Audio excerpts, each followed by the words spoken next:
Twice Alana half turned as if to go, then finally drew herself up, visibly steeling herself. Come in, Alana. Still not raising her head, Cadswain pointed to a spot in front of her. Stand there. She smiled wryly as Alana jumped. There were advantages to being a legend. People seldom noticed the obvious when dealing with a legend. Alana stalked into the room in a swish of silk skirts and took the place Cadswain had indicated, but there was a sulky twist to her mouth. Why do you persist in badgering me? She demanded. I cannot tell you any more than I have, and if I could, I don't know that I would. He belongs to... She cut off abruptly, biting her lower lip, but she might as well have finished. The Althor boy belonged to her warder. She had the gall to think that. I have kept your crime to myself, Cadswain said quietly, but only because I saw no reason to complicate matters. Lifting her eyes to the other woman, she kept her voice soft. If you think that means I won't core you like a cabbage, think again. Alana stiffened. The light of Saidar suddenly shone around her. If you want to be truly foolish, Cadswain smiled, a cold smile. She made no move to embrace the source herself. One of her dangling hair ornaments, intertwined golden crescents, was cool on her temple. You keep a whole hide at present, but my sufferance is not infinite. In fact, it dangles by a thread. Alana struggled with herself, unconsciously smoothing blue silk. Abruptly, the glow of the power winked out, and she turned her head away from Cadswain so swiftly that her long black hair swung. I don't know any more to tell. The sullen words rushed out of her breathily. He was injured and then not, but I don't think his sister healed him. The wounds no one could heal are still there. He leaps about, traveling, but he's still in the south. Somewhere in Ilion, I think, but at this distance he could be in Tyr for all I know. He's full of rage and pain and suspicion. There isn't any more, Cadswain. There isn't. Careful of the silver pitcher's heat, Cadswain poured a cup of tea, testing the thin green porcelain cup for warmth. As might have been expected in silver, the tea had cooled quickly.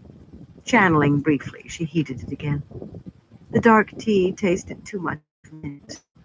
Kyrianen used mint entirely too freely, in her opinion. She did not offer a cup to Alana. Traveling. How could the boy have rediscovered what had been lost to the White Tower since the breaking? You will keep me fully informed, however, won't you, Alana? That was not a question. Look at me, woman. If you dream of him, I want every detail. Unshed tears glistened in Alana's eyes. In my place, you would have done the same. Cadswain scowled over the cup at her. She might have. There was no difference between what Alana had done and a man forcing himself on a woman, but the light helper she might have, had she believed it would help her reach her goal. Now she no longer considered even making Alana pass the bond to her. Alana had proved how useless that was in controlling him. Do not keep me waiting, Alana, she said in an icy tone. She had no sympathy for the other woman. Alana was another in a line of sisters from Warrain to Elida who had bungled and worsened what they should have been mending, while she herself had been off chasing first Loghain Ablar and then Mazrim Taim, which did not soothe her mood. I will keep you fully informed, Alana sighed, pouting like a girl. Cadswain itched to slap her. Alana had worn the shawl almost 40 years. She should have grown up more than this. Of course, she was Arafellan. In Farmadding, few girls of 20 sulked and pouted as much as an Arafellan could on her aged deathbed. Abruptly, Alana's eyes widened in alarm, and Cadswain saw another face reflected in the lid of her thread box. Setting the cup back on the tray and her embroidery hoop on the table, Cadswain stood and turned to the door. She did not hurry, but she did not dally or play games as she had with Alana either. Are you done with her, Aes Sedai? Sorelia asked, stepping into the room. The leathery, white-haired wise one spoke to Cadswain, but her eyes remained on Alana. Ivory and gold clicked softly at her wrists as she planted hands on her hips, and her dark shawl slid to her elbows. When Catswain said that she was indeed done, Soralia gestured curtly to Alana, who stalked from the room. Flounced might have been a better word, with sullen irritation on her face. Soralia frowned after her. Catswain had encountered the woman before, and interesting encounters they had been, if brief. She had not met many people she considered formidable, but Soralia was one, perhaps even a match for herself in some ways. She also suspected the woman was as old as she was, maybe older, and that she had never expected to find. No sooner had Alana vanished than Kiruna appeared in the doorway, kicking gray silk skirts in her hurry and peering down the hall in the direction Alana had gone, and carrying an intricately worked golden tray that held an even more elaborate golden pitcher with a high neck, and, incongruously, two small white glazed pottery cups. "Why is Alana running?" she said. "I would have been faster, Soralia, but—" She saw Cadswain then, and her cheeks went the deepest possible crimson. Embarrassment looked quite odd on the statuesque woman. "Put the tray on the table, girl," Soralia said, "and go to Chelin. She will be waiting to give you your lessons."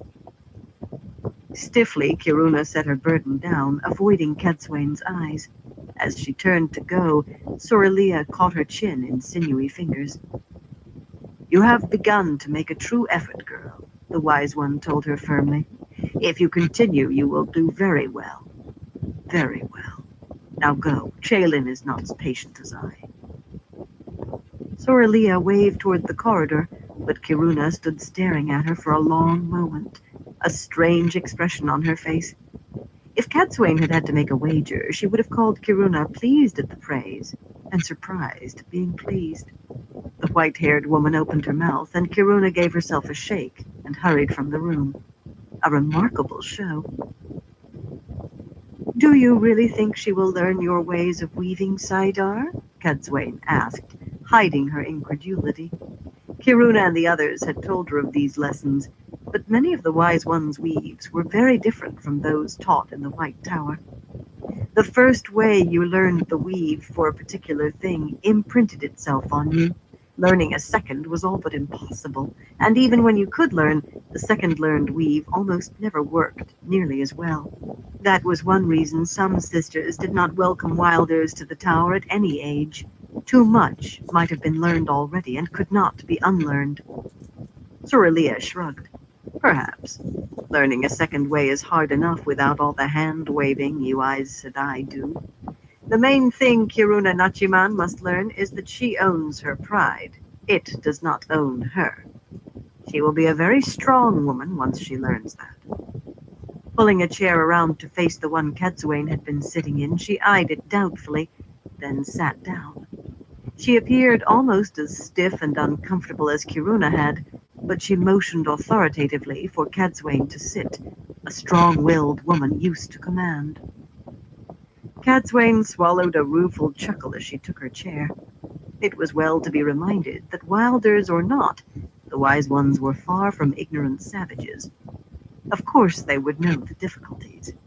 As for hand-waving, few had channeled where she could see, but she had noticed that they created some weaves without the gestures that sisters used. The hand movements were not truly part of the weave, but in a way they were, because they had been part of learning the weave. Perhaps once there had been Aes Sedai who could, say, hurl a ball of fire without some sort of throwing motion, but if so, they were long dead, and their teachings with them. Today, some things just could not be done without the appropriate gestures. There were sisters who claimed they could tell who had taught another sister by which motions she used for which weaves. Teaching any of our new apprentices anything has been difficult at best, Soralia went on. I do not speak to offend, but you Aes Sedai give oath, it seems, and immediately try to find a way around it. Alana Mosvani is particularly difficult. Suddenly her clear green eyes were very sharp on Catswain's face. How can we punish her willful failings if it means harming the Karakarn? Catswain folded her hands in her lap. Masking surprise was not easy. So much for the secret of Alana's crime. But why had the woman let her know that she knew? Perhaps one revelation called for another. The bond does not work in that fashion, she said. If you kill her, he will die then or soon after. Short of that, he will be aware of what happens to her, but he will not really feel it. As far away as he is now, he will only be vaguely aware at that. Soralia nodded slowly. Her fingers touched the golden tray on the table, then came away. Her expression was as hard to read as the face of a statue, but Catswain suspected that Alana would find an unpleasant surprise the next time she let her temper flare, or threw one of her Arafellan sulks. That was unimportant, though. Only the boy was important. Most men will take what is offered if it seems attractive and pleasant, Soralia said. Once we thought of Randall Thor so. Unfortunately, it is too late to change the path we walk. Now he suspects whatever is offered freely. Now, if I wanted him to accept something, I would pretend I did not want him to have it. If I wanted to stay close to him, I would pretend indifference to whether I ever saw him again. Once more, those eyes focused on Catswain, green augurs, not trying to see what lay inside her head. The woman knew. Some, at least. Enough, or too much. Still, Catswain felt a rising thrill of possibility. If she had had any doubts that Soralia wanted to feel her out, they were gone. And you did not feel out someone in this manner unless you hoped for some agreement. Do you believe a man must be hard? She asked. She was taking a chance. Or strong? By her tone, she left no doubt she saw a difference. Again, Soralia touched the tray. The smallest of smiles might have quirked her lips for an instant, or not. Most men see the two as one and the same, Catswain Melidron. Strong endures, hard shatters. Catswain drew breath. A chance she would have scoured anyone else for taking. But she was not anyone else, and sometimes chances had to be taken. The boy confuses them, she said. He needs to be strong and makes himself harder. Too hard already, and he will not stop until he is stopped. He has forgotten how to laugh except in bitterness. There are no tears left in him. Unless he finds laughter and tears again, the world faces disaster. He must learn that even the dragon reborn is flesh. If he goes to Tarmangaiden as he is, even his victory may be as dark as his defeat. Soralia listened intently and kept silent even after Catswain finished. Those green eyes studied her. Your dragon reborn and your last battle are not in our prophecies, Soralia said at last. We have tried to make Randall Thor know his blood, but I fear he sees us as only another spear. If one spear breaks in your hand, you do not pause to mourn before taking up another. Perhaps you and I aim at targets not too far apart. Perhaps we do, Catswain said cautiously. Targets even a hand apart might be not at all alike. Abruptly, the glow of Saidar surrounded the leather-faced woman. She was weak enough to make Daigyan look at least moderately strong, but then Soralia's strength did not lie in the power. There is a thing you may find useful, she said. I cannot make it work, but I can weave the flows to show you. She did just that, laying feeble skeins that fell into place and melted, too poor to do what they were intended for. It is called traveling, Soralia said. This time, Catswain's jaw dropped. Alana and Kirun and the rest denied teaching the wise ones how to link of other skills they suddenly seemed to have, and Catswain had assumed the Aiel had managed to wring them out of the sisters held in the tents. But this was impossible, she would have said. Yet she did not believe Soralia was lying. She could hardly wait to try the weave herself. Not that it was of much use immediately. Even if she knew exactly where the wretched boy was, she had to make him come to her. Soralia was right about that. A very great gift, she said slowly. I have nothing I can give you to compare. This time there was no doubt of the brief smile that flashed across Soralia's lips. She knew very well that Cadsuane was in her debt. Taking up the heavy golden pitcher with both hands, she carefully filled the small white cups with plain water. She did not spill a drop. "I offer you water oath," she said solemnly, picking up one of the cups. "By this we are bound as one to teach Randall Thor laughter and tears." She sipped, and Cadsuane imitated her. "We are bound as one. And if their targets turned out not to be the same at all?" She did not underestimate Sorilea as ally or opponent, but Cadsuane knew which target had to be struck at any cost. Chapter 13. Floating like snow. The northern horizon was purple with the fierce rain that had hammered the east of Ilion through the night. Overhead, a morning sky of dark boiling clouds threatened, and strong winds flung cloaks about, made banners snap and crack like whips on the crest of the ridge. The white dragon banner and the crimson banner of light, and the bright standards of nobility from Ilion and Cairhien and Tyr. The nobles kept to their own kind, 3 widely spaced knots awash in gilt and silver-plated steel, silks and velvets and laces, but in common they looked around uneasily. Even the best trained of their horses tossed heads and stamped hooves on the muddy ground. The wind was cold and colder seeming for the heat it had replaced so abruptly, just as the rain had been a shock after so long without. From whatever nation they had prayed for the baking drought to break, but none knew what to make of unrelenting storms in answer to their prayers. Some glanced at Rand when they thought he would not notice, perhaps wondering if he had answered them so. The thought made him laugh softly, bitterly. He patted his black gelding's neck with a leather gauntleted hand, glad that Tidashar did not show nerves. The massive animal might have been a statue, awaiting the pressure of reins or knees to move. It was good that the Dragon Reborn's horse seemed as cold as he did, as though they floated in the void together. Even with the one power raging through him, fire and ice and death, he was barely aware of the wind, though it flailed his gold-embroidered cloak about and cut through his coat, green silk thickly worked with gold, and not intended for wear in such weather. The wounds in his side ached and throbbed, the old and the new cutting across it. The wounds that would never heal, but that was distant too, another man's flesh.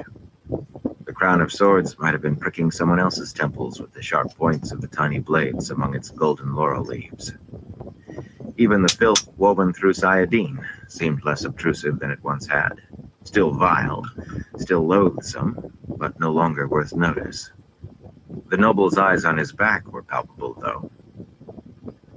Shifting his sword hilt, he leaned forward. He could see the tight cluster of low wooded hills half a mile to the east as clearly as if he were using a looking glass. The land was flat here, the only prominences those forested hills, and this long ridge thrusting up from the heath. The next thicket, dense enough to truly deserve the name, lay close to 10 miles off. Only storm-battered, half-leafless trees and tangles of undergrowth were visible on the hills, but he knew what they hid. 2, perhaps 3,000 of the men Samael had gathered to try to stop him from taking Ilion. That army had disintegrated once they learned that the man who had summoned them was dead, that Matin Stepaneus had vanished, perhaps into the grave as well, and that there was a new king in Ilion. Many had scattered back to their homes, yet just as many clung together. Usually no more than 20 here, 30 there, but a great army if they came together again, and countless armed bands otherwise. Either way, they could not be allowed to roam the countryside. Time weighed down on his shoulders like lead. There was never enough time, but maybe this once. Fire and ice and death. What would you do, he thought? Are you there? And then, doubtfully, hating the doubt, were you ever there? Silence answered, deep and dead in the emptiness that surrounded him. Or was there mad laughter somewhere in the recesses of his mind? Did he imagine it, like the feel of someone looking over his shoulder, someone just on the brink of touching his back? Or the colors that swirled just out of sight, more than colors, and were gone? a thing of madmen. His gloved thumb slid along the carvings that serpentined the dragon scepter. The long green and white tassels below the polished spear point fluttered in the wind. Fire and ice and death would come. "I will go talk to them myself," he announced, which produced a furor. Lord Gregorin, the green sash of the Council of Nine slanted across his ornately gilded breastplate, hurried his fine-ankled white gelding forward from the Ilianers, followed closely by Dmitri Markolin, first captain of the Companions on a solid bay. Markolin was the only man among them without silk or a speck of lace, the only man in plain, if brightly burnished armor, though the conical helmet resting on his saddle's high pommel did bear 3 thin golden plumes. Lord Marek lifted his reins, then let them fall uncertainly when he saw no others of the 9 move. A wide man with a stolid manner, and new to the council, he often seemed more craftsman than lord, despite the rich silks beneath his lavish armor and the folds of lace spilling over. High Lords Wyraman and Tolmeran spurred together from the Tyrans, as crusted with gold and silver as any of the 9, and Rosanna, newly raised to High Lady and wearing a breastplate worked with the hawk and stars of her house. There, too, others half made as if to follow, then hung back, looking worried. Blade-slender Arakom and blue-eyed Marakan and bald-headed Gweyam were dead men. They did not know that, but however much they wanted to be at the center of power, they feared Rand would kill them. Only Lord Samaradrid came from the Kyrienin on a gray that had seen better days, his armor battered, its gilding chipped. His face was gaunt and hard, the front of his head shaved and powdered like a common soldier, and his dark eyes shone with contempt for the taller Tyrans. There was plenty of contempt to go around. Tyrans and Kyrienin hated one another. Ilianers and Tyrans despised each other. Only Kyrienin and Ilianers got along to any degree, and there was a certain amount of prickle even there. Their 2 nations might not have near the long history of bad blood shared by Tyr and Ilion, yet the Kyrienin still were foreigners, armed and armored on Ilion's soil, welcomed half-heartedly at best, and only that much because they followed Rand. But despite all the frowning and bristling and trying to talk at once as they milled about Rand in a flurry of wind-blown cloaks, they had a common goal now, after a fashion. "Majesty," Gregorin said hastily, bowing in his gold-tooled saddle, "I do beg you let me go in your stead, or first Captain Markolin." The square-cut beard that left his upper lip bare framed a round face, creased with worry. "These men must know you are a king. The proclamations to be read in every village, at every crossroads, as we do speak. Yet they may not show proper respect for your crown." Lantern-jawed Markolin, clean-shaven, studied Rand with dark, deep-set eyes, giving no hint what lay behind his impassive face. The Companion's loyalty was to the crown of Ilion, and Markolin was old enough to remember when Tamil Thor had been second captain over him. But only he knew what he thought of Randolph Thor as king. "My Lord Dragon," Wyraman intoned as he made his bow, not waiting for Gregorin to finish. The man always intoned, and even on horseback he seemed to strut. His worked velvets and striped silks and falls of lace almost overwhelmed his armor, and his pointed gray beard gave off a flowery scent of perfumed oils. "This rabble is too petty to concern the Lord Dragon personally. Set dogs to catch dogs, I say. Let the Ilianers root them out. Burn my soul, they've done nothing so far to serve you but talk." Trust him to turn agreement with Gregorin into an insult. Tolmeran was lean enough to make Wyraman appear bulky, and somber enough to dim the luster of his garb. He was no fool, and rival to Wyraman besides. Yet he nodded slowly in agreement. No love lost there for Ilianers at all. Samaradrid curled a lip at the Tyrans, but addressed himself to Rand, cutting in hard on Wyraman's heels. "This gathering is 10 times as large as any other we have found so far, my Lord Dragon." He cared nothing for the King of Ilion, and little enough for the Dragon Reborn, except that the throne of Kyrian was Rand's to give, and Samaradrid hoped it would be given to one he could follow instead of fight.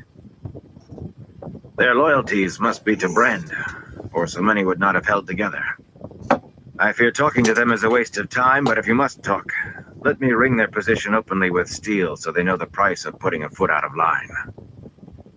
Rosanna glared right back at Samaradrid, a lean woman, not tall, yet nearly as tall as he, with eyes like blue ice. She did not wait for him to finish either, and she too spoke to Rand. I've come too far and invested too much in you to see you die now for nothing, she said bluntly. No more a fool than Tolmeran, Rosanna had claimed a place in the councils of the High Lords, though Tyrant High Ladies seldom did, and blunt was the word for her. Despite the armor most of the noblewomen wore, none actually led their armsmen into battle, yet Rosanna carried a flanged mace on her saddle, and sometimes Rand thought she would like a chance to use it. I doubt those Ilianers lack for bows, she said, and it takes only one arrow to kill even the dragon reborn. Pursing his lips thoughtfully, Marcolin nodded before catching himself, then exchanged startled looks with Rosanna, each more surprised than the other to find themselves of like mind with an ancient enemy. These peasants could never have found the mettle to stay under arms without encouragement, Wireman continued smoothly, ignoring Rosanna. He was skilled at ignoring who and what he did not want to see or hear. He was a fool. May I suggest, my Lord Dragon, look to these so-called 9 for the source? I do protest this tyrant pig's insults, Majesty, Gregorin growled right atop him, one hand darting for his sword. I do protest most heartily. There are too many this time, Samaradrid said at the same instant. Most will turn against you as soon as your back is to them in any case. By his pointed frown, he might have been speaking of the Tyrans as well as the men on the wooded hills. Perhaps he was. Better to kill them and be done. Did I ask for opinions? Rand snapped harshly. Babel became silence, except for the crack of cloaks and banners flapping in the wind. Suddenly expressionless faces regarded him, more than one going gray. They did not know he held the power, but they knew him. Not all of what they knew was truth, but it was just as well they believed. You will come with me, Gregorin, he said in a more normal voice. Still hard, though. Steel was all they understood. Go soft, and they would turn on him. And you, Marcolin. The rest stay here. Dashiva, Hopwill. Everyone not named reined their horses back hurriedly as the Tuashaman rode to join Rand. And the Ilianers eyed the black-coated men as though they would have liked to remain behind, too. Aside from anything else, Colin Dashiva was glowering and muttering under his breath, as he so often did. Everyone was aware that Sayadin drove men mad sooner or later, and plain-faced Dashiva certainly looked the part, lank, untrimmed hair flying in the wind, licking his lips and shaking his head. For that matter, even Hopwill, just 16 and still with a few scattered blotches on his cheeks, wore a staring frown that gazed beyond anything in sight. At least Rand knew the why of that. As the Ashaman drew near, Rand could not help cocking his head to listen, though what he listened for was inside his head. Alana was there, of course. Neither the void nor the power altered that a whisker. Distance wore that awareness down to just that, awareness that she existed somewhere far to the north. Yet there was something more today, something he had felt several times recently, dim and barely on the edge of notice. A whisper of shock, perhaps, or outrage, a breath of something sharp he could not quite grasp. She must feel whatever it was very strongly for him to be even that conscious of it at this distance. Maybe she was missing him. A wry thought. He did not miss her. Ignoring Alana was easier than it had been once. She was there, but not the voice that used to shout of death and killing whenever an Ashaman came into sight. Luce Theron was gone. Unless that feel of someone staring at the back of his head, brushing his shoulder blades with a finger was him. Was there a madman's hoarse laughter deep in his thoughts? Or was it his own? The man had been there. He had. He became aware of Marcolin staring at him, and Gregorin trying very hard not to. Not yet, he told them wryly, and almost laughed when they clearly understood right away. Relief was too plain on their faces for anything else. He was not insane. Yet. Come, he told them, and started Pt.6 down the slope at a trot. Despite the men following, he felt alone. Despite the power, he felt empty. Between the ridge and the hills lay patches of thick scrub and long stretches of dead grass, a glistening mat of brown and yellow, beaten flat by the rain. Only a few days ago, the ground had been so parched that he had thought he could drink a river without changing. Then the torrents came, sent by the Creator finding mercy at last, or maybe by the Dark One in a fit of black humor. He did not know which. Now the horse's hooves splashed mud at every second step. He hoped this did not take long. He had some time, by what Hopwell had reported, but not forever. Perhaps weeks if he was lucky. He needed months. Might he needed years he would never have. His hearing heightened by the power, he could make out some of what the men behind him were saying. Gregorin and Marcolin rode knee to knee, trying to hold their cloaks against the wind, and speaking in low tones about the men ahead, about their fears the men might fight. Neither doubted they would be crushed if they resisted, but they feared the effect on Rand, and his on Ilion, if Ilioners fought him now that Brend was dead. They still could not bring themselves to give Brend his true name, Samael. The very notion that one of the Forsaken had ruled in Ilion frightened them, even more than the fact that the Dragon Reborn ruled there now.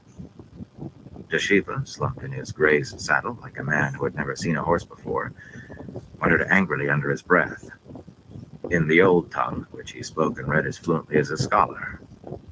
Rand knew a little, but not enough to understand what the fellow was mumbling. Probably complaints about the weather. Despite being a farmer, Dashiva disliked being out of doors unless the skies were clear. Only Hopwell rode in silence, frowning at something beyond the horizon, his hair and cloak whipping about as wildly as Dashiva's. Now and then he clutched the hilt of his sword unconsciously. Rand had to speak 3 times, the last sharply, before Hopwell gave a surprised jerk and booted his lanky dun up beside Pt.6. Rand studied him. The young man, not a boy any longer, no matter his age, had filled out since Rand first saw him, though his nose and ears still seemed made for a bigger man. A dragon, red enameled gold, now balanced the silver sword on his high collar, just like Dashiva's. Once he had said he would laugh a year for joy when the dragon was his, but he stared unblinking at Rand as though looking through him. What you learned was good news, Rand told him. Only an effort kept him from trying to crush the dragon scepter in his fist. You did well. He had expected the Shan-Chan to return, but not so soon.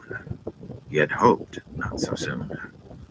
And not leaping out of nowhere, swallowing cities at a gulp.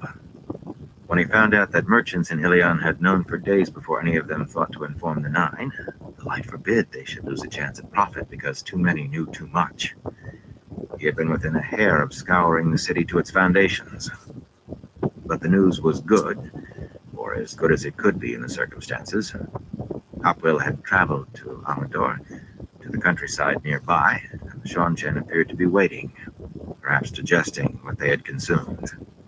The light said they choked on it. He forced his grip to loosen on the length of dragon-carved spearhead. If more brings half as good, I have time to settle Ilion before dealing with them. Abu Dar as well. I burned the Shan-Chan. They were a distraction, one he did not need and could not afford to ignore. Hopwell said nothing, only looked. Are you upset because you had to kill women? Isura of the Musara Rain, and the Mela of the Smokewater Miagoma, and Rand forced down the instinctive litany even as it began floating across the void. New names had appeared on that list, names he did not remember adding. Lagan Arnold, the Red Sister, who had died trying to take him a prisoner to Tarvalon. Surely she had no right to a place, but she had claimed one. Colabert Saigon, who had hanged herself rather than accept justice. Others. Men had died in thousands, by his order or by his hand, but it was the faces of the women that haunted his dreams. Each night he made himself confront their silently accusing eyes. Maybe it was their eyes he had felt of late. "I told you about Damani and Sultan," he said calmly, but inside of him, rage flared, fire spiderwebbing around the emptiness of the void. "The light burned me. I killed more women than all your nightmares could hold. My hands are black with the blood of women. If you hadn't wiped out that Shonchan patrol, they'd have killed you for sure." He did not say that Hopwell should have avoided them, avoided the need to kill them. Too late for that. "I doubt that Damani even knew how to shield a man. You had no choice. And better they were all dead than some escaping with word of a man who could channel, scouting them." Absently, Hopwell touched his left sleeve, where the black color disguised fire-scarred wool. The Shonchan had not died easily or fast. "I piled the bodies in a hollow," he said in a flat voice. "The horses, everything. I burned it all to ash. White ash that floated in the wind like snow. It didn't bother me at all." Rand heard the lie in the man's tongue, but Hopwell had to learn. After all, he had. They were what they were, and that was all there was to it. All there was. Laya of the Corsita Charin, a name written in fire. Moraine Damodred, another name that seared to the soul rather than merely burning. A nameless dark friend, represented only by a face who had died by his sword near. "Majesty," Gregor said loudly, pointing ahead. A lone man came out of the trees at the foot of the nearest hill to stand waiting in an attitude of defiance. He carried a bow and wore a pointed steel cap and a belted mail shirt that hung nearly to his knees. Rand spurred Tadashar to meet him, seething with the power. Saidin could protect him from men. Up close, the bowman did not make so brave a sight. Rust streaked his helmet and mail, and he looked sodden, mud to his thighs, damp hair trailing down a narrow face. Coughing hollowly, he scrubbed at a long nose with the back of his hand. His bowstring appeared taut, though. That he had protected from the rain. And the fletching on the arrows in his quiver looked dry, too. "Are you the leader here?" Rand demanded. "You might say I do speak for him," the narrow-faced man replied warily. "Why?" As the others galloped up behind Rand, he shifted his feet, dark eyes like a cornered badger's. Badgers were dangerous, cornered. "Watch your tongue, man," Gregorin snapped. "You do speak to Randall Thor, the Dragon Reborn, Lord of the Morning and King of Ilion. Kneel to your king. What do your name be?" "He do be the Dragon Reborn," the fellow said doubtfully. Eyeing Rand from the crown on his head to his boots, lingering a moment on the gilded dragon buckling his sword belt, the man shook his head as if he had expected someone older or grander. "And Lord of the Morning, you do say? Our king did never style himself so." He made no move toward kneeling or giving his name. Gregorin's face darkened at the man's tone, and maybe at the man's oblique denial of Rand as king. Markland gave a slight nod, as though he had expected no more. Damp rustlings stirred in the undergrowth among the trees. Rand heard easily, and abruptly he felt Saidin fill Hopwell. No longer staring at nothing, Hopwell studied the woodline intently, a wild light in his eyes. Dashiva, silent, raking dark hair out of his face, looked bored. Leaning forward in his saddle, Gregorin opened his mouth angrily. Fire and ice, but not yet death. "Peace, Gregorin." Rand did not raise his voice, but he wove flows to carry his words, air and fire, so they boomed against the wall of trees. "My offer is generous." The long-nosed man staggered at the sound, and Gregorin's horse shied. Those hidden men would hear clearly. "Lay down your arms, and those who want to return home can. Those who want to follow me instead can do that. But no man leaves here under arms unless he does follow me. I know most of you are good men who answered the call of your king and the Council of Nine to defend Ilion. But I am your king now, and I'll not have anyone tempted to turn bandit." Markland nodded grimly. "What about your dragon-sworn burning farms?" a man's frightened voice shouted from the trees. They do be flaming bandits. What about your Aiel? Another called. I do hear they carry off whole villages. More voices from unseen men joined in, all shouting the same things. Dragonsworn and Aiel, murderous brigands and savages. Rand ground his teeth. When the shouting faded, Narrowface said, "You do see." He paused to cough, then hawked and spat, maybe for his chest, and maybe for emphasis. A pitiful sight, all wet and rust, but his backbone was as tight as his bowstring. He ignored Rand's glare as easily as he did Gregorin's. "You do ask us to go home unarmed, unable to defend ourselves or our families, while your people do burn and steal and kill. They do say the storm be coming," he added, and looked surprised that he had, surprised and confused for a moment. The Aiel you've heard about are my enemies. Not spiderwebs of flame this time, but solid sheets of fury that wrapped tight around the void. Rand's voice was ice, though. It roared like the crack of winter. The storm was coming. Light he was the storm. My Aiel are hunting them down. My Aiel hunt the Shido, and they and Davram Bashir and most of the companions hunt bandits, whatever they call themselves. I am the king of Ilion, and I will allow no one to disrupt the peace of Ilion. Even if what you say do be true, Narrowface began. It is, Rand snapped. You have until midday to decide. The man frowned uncertainly. Unless the roiling clouds cleared, he might have a difficult time knowing midday. Rand gave him no relief. Decide wisely, he said. Whirling Tidashar about, he spurred the gelding to a gallop back toward the ridge without waiting for the others.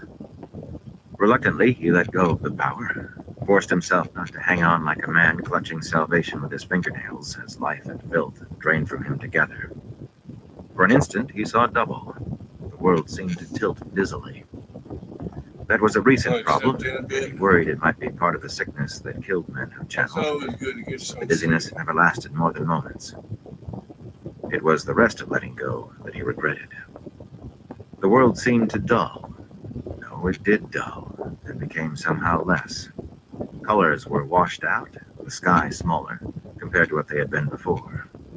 He wanted desperately to seize the source again and bring the one power out of it. Always it was so when the power left him. No sooner had Saidin gone, though, than rage bubbled in its place, white hot and searing, nearly as hot as the power had been. The Sean Chan were not enough, and brigands hiding behind his name? Deadly distractions he could not afford. Was Samael reaching out from the grave? Had he sown the Shido to sprout like thorns wherever Rand laid a hand? Why? The man could not have believed he would die. And if half the tales Rand heard were true, there were more in Murundi and Altara, and the light alone knew where. Many among the Shido already taken prisoner had spoken of an Aes Sedai. Could the White Tower be involved somehow? Would the White Tower never give him peace? Never. Never. Battling fury, he was blind to Gregorin and the rest catching up. When they topped the ridge among the waiting nobles, he drew rein so abruptly that Tidashar reared, pawing the air and flinging mud from his hooves. The nobles edged their mounts back, from his gelding, from him. "I gave them to midday," he announced. "Watch them. I don't want this lot breaking into 50 smaller bands and slipping away. I'll be in my tent." Except for wind-tossed cloaks, they might have been stone, rooted to one spot as if he meant the command to watch for them personally. At that moment, he did not care if they stayed there until they froze or melted. Without another word, he trotted down the back slope of the ridge, followed by the two black-coated Ashaman and his Illianer banner-bearers. Fire and ice and death was coming. But he was steel. He was steel. Chapter 14. Message from the Mahair. A mile west of the ridge, the camps began. Men and horses in cook fires, wind-flailed banners, and a few scattered tents, clumped by nationality, by house, each camp a lake of churned mud separated from the others by stretches of brushy heath. Men mounted and afoot watched Rand's streaming banners pass and peered toward other camps to gauge reactions. When the Aiel had been present, these men had made a single huge camp, driven together by one of the few things they truly shared in common. They were not Aiel and feared them, however much they denied it. The world would die unless he succeeded, but he had no illusions that they shared any loyalty to him, or ever believed that the fate of the world could not be made to accommodate their own concerns, their own desires for gold or glory or power.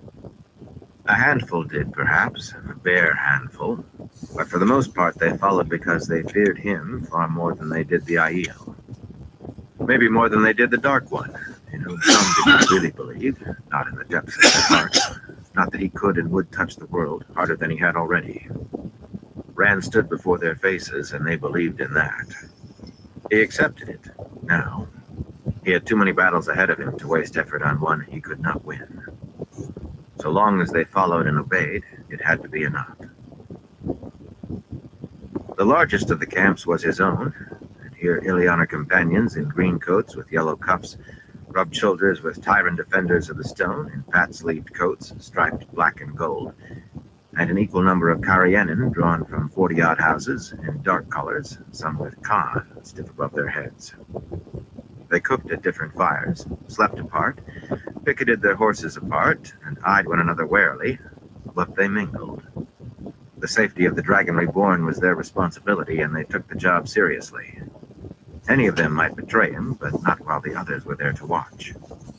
Old hatreds and new dislikes would bring betrayal of any plot before the betrayer stopped to think.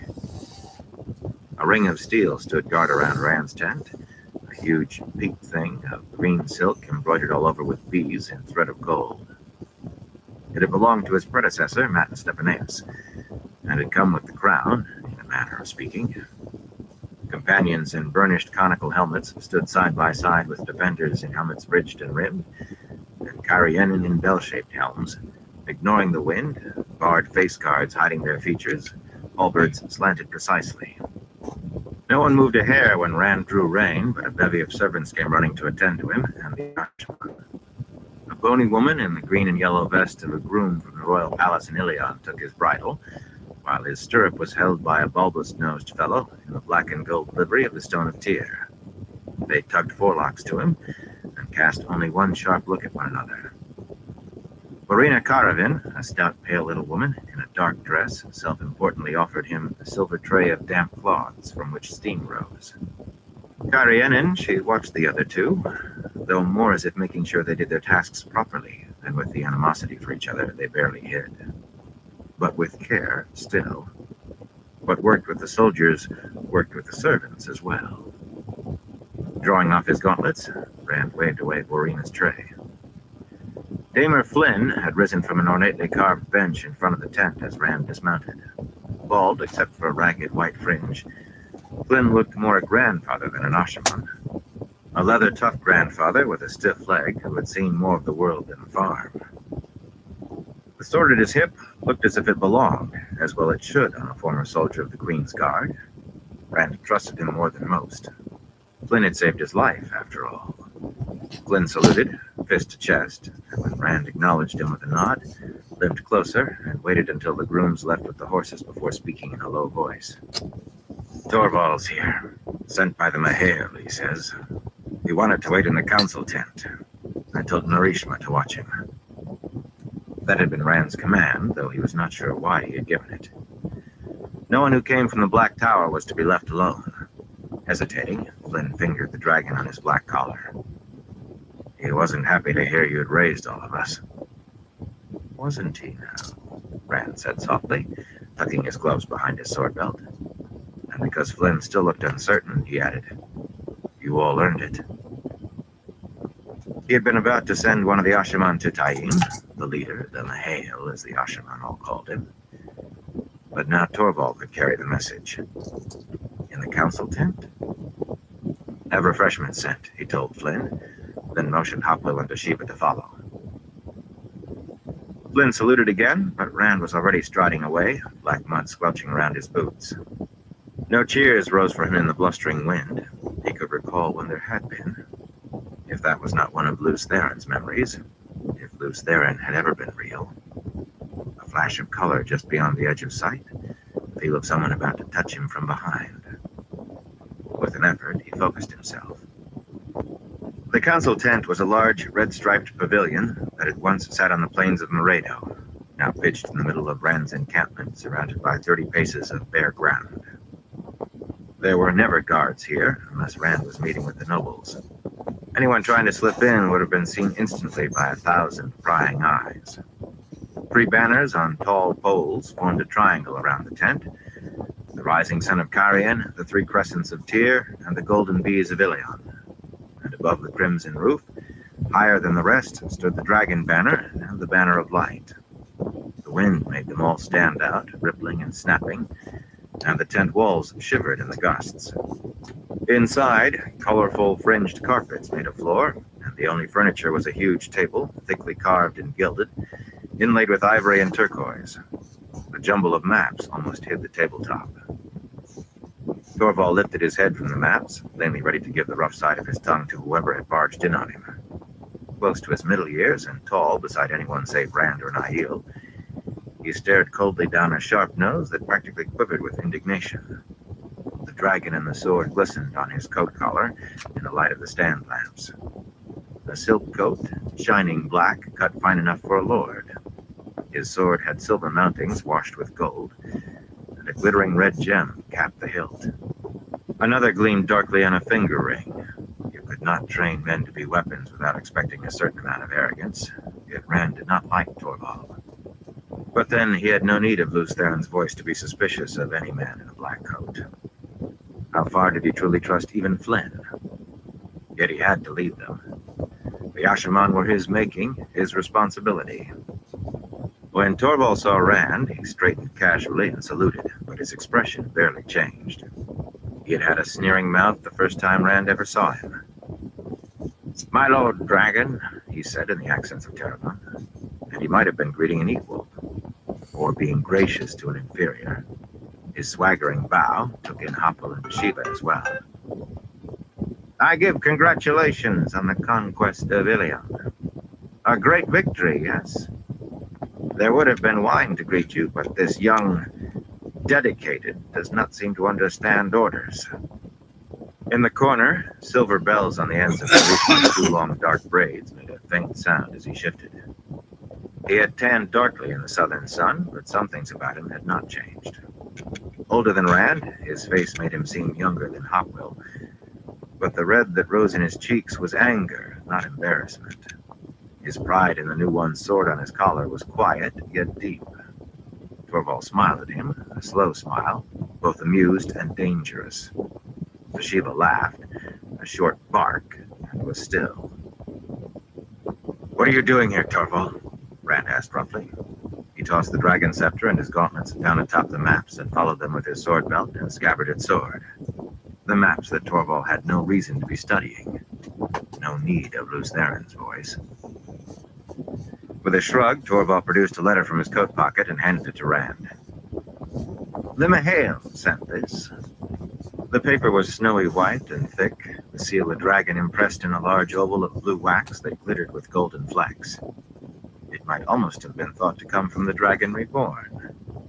Taine did think well of himself. "The Mahale said to tell you that the tales of Aes Sedai and Murundi with an army, they are true. Rumor says they are rebels against Tarvalin." Torvald's sneer thickened with disbelief. "But they are marching toward the Black Tower. Soon they may become a danger, yes." Rand cracked the magnificent seal to bits between his fingers. "They are going to Caemlyn, not the Black Tower, and they're no threat. My orders were clear. Leave Aes Sedai alone unless they come after you." "But how can you be sure they are not a threat?" Torvald persisted. "Perhaps they are coming to Caemlyn, as you say. But if you are wrong, we'll not know before they attack us." "Torvald may be right," Deshiva put in thoughtfully. "I can't say I trust women who put me in a box. These haven't sworn any oaths. Or have they?" "I said, leave them alone." Rand slapped the tabletop hard, and Hopwell jumped in surprise. Dashiva frowned with irritation before hurriedly smoothing it over, but Rand was not interested in Dashiva's moods. By chance, he was sure it was chance, his hand had come down on the dragon scepter. His arm trembled with the desire to take it up and stab Torvald through the heart. No need for loose therein at all. The Ashaman are a weapon to be aimed where I say, not to flutter around like hens every time Taim gets frightened over a handful of Aes Sedai having dinner at the same inn. If I must, I can come back to make myself clearer. I am sure there is no need of that, Torvald said quickly. At last, something had wiped the wry twist from his mouth.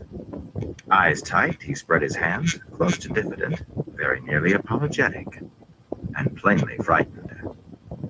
The Mahale, he merely wanted you informed. Your orders are read aloud every day at morning directives after the creed. That's good, then. Rand kept his voice cool, kept a scowl from his face by main effort. It was his precious Mahale the man feared, not the Dragon Reborn. Afraid Taim would take it amiss if something he had said brought Rand's anger on Taim's head. Because I'll kill any one of you who goes near those women in Murundi. You cut where I direct. Torvald bowed rigidly, murmuring, "As you say, my Lord Dragon." His teeth were bared in an attempted smile, but his nose was pinched, and he struggled to avoid meeting anyone's eyes while seeming to avoid nothing. Dashiva yelped another laugh, and Hopwell wore a small grin. Narishma was not enjoying Torvald's discomfort, though, or paying it attention. He looked at Rand without blinking, as though he sensed deep currents that the rest missed. Most women, and no few men, thought him just a pretty boy, but those two big eyes sometimes seemed more knowing than any others. Rand pulled his hand from the dragon scepter and smoothed open the letter. His hands did not quite shake. Torvald smiled weakly, sourly, noticing nothing. Against the tent wall, Narishma shifted, relaxing. The refreshments arrived then, borne by a stately procession following Borina, a line of Illianers and Carianan and Tyrans in their various liveries. There was a servant bearing a silver tray and pitcher for each kind of wine, and two more with trays of silver mugs for hot punch and spiced wines, and fine-blown goblets for the others. A pink-faced fellow in green and yellow carried a tray on which to do the pouring, and a dark woman in black and gold was there to actually handle the pitchers. There were nuts and candied fruits, cheeses and olives, each sort requiring a serving man or woman. Under Borina's direction, they flowed in a formal dance, bowing, curtsying, one giving way to another as they made their offerings. Accepting spiced wine, Rand hoisted himself onto the edge of the table and sat the steaming mug beside him, untouched as he busied himself with a letter. There was no address, no preamble of any kind. Taim hated giving Rand any sort of title, though he tried to hide the fact. I have the honor to report that 29 Ashaman, 97 dedicated, and 322 soldiers are now enrolled at the Black Tower. There have been a handful of deserters, unfortunately, whose names have been stricken, but losses in training remain acceptable. I now have as many as 50 recruiting parties in the field at any given time, with the result that 3 or 4 men are added to the rolls almost every day. In a few months, the Black Tower will equal the White, as I said it would. In a year, Carvalin will tremble at our numbers. I harvested that blackberry bush myself. There goes number 1. A small bush and thorny, but a surprising number of berries for the size. Razrim Taim, Mahale. Rand grimaced, putting the blackberry bush out of his mind. What had to be done had to be done. The whole world paid a price for his existence. He would die for it, but the whole world paid. Excuse me. There were other things to grimace over anyway. 3 or 4 new men a day? Hell He yeah, was optimistic. In a few months, at that rate, there would be more men who could channel than Aes Sedai, true, but the newest sister had years of training behind her.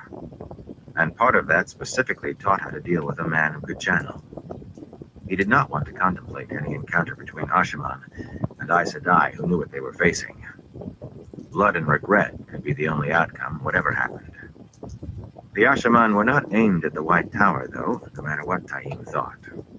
It was a convenient belief, however, if it made Tarvalin step warily. An Ashaman only needed to know how to kill. If there were enough to do that at the right place and time, if they lived long enough to, that was all they had been created for. How many deserters, Torvald? He said quietly. He picked up the wine mug and took a swallow, as if the answer were unimportant. The wine should have been warming, but the ginger and sweet sorrel and mace tasted bitter on his tongue. How many losses in training? Torvald was recovering himself over the refreshments, rubbing his hands and arching an eyebrow at the choice of wines, making a great show of knowing the best, making a show of lording it.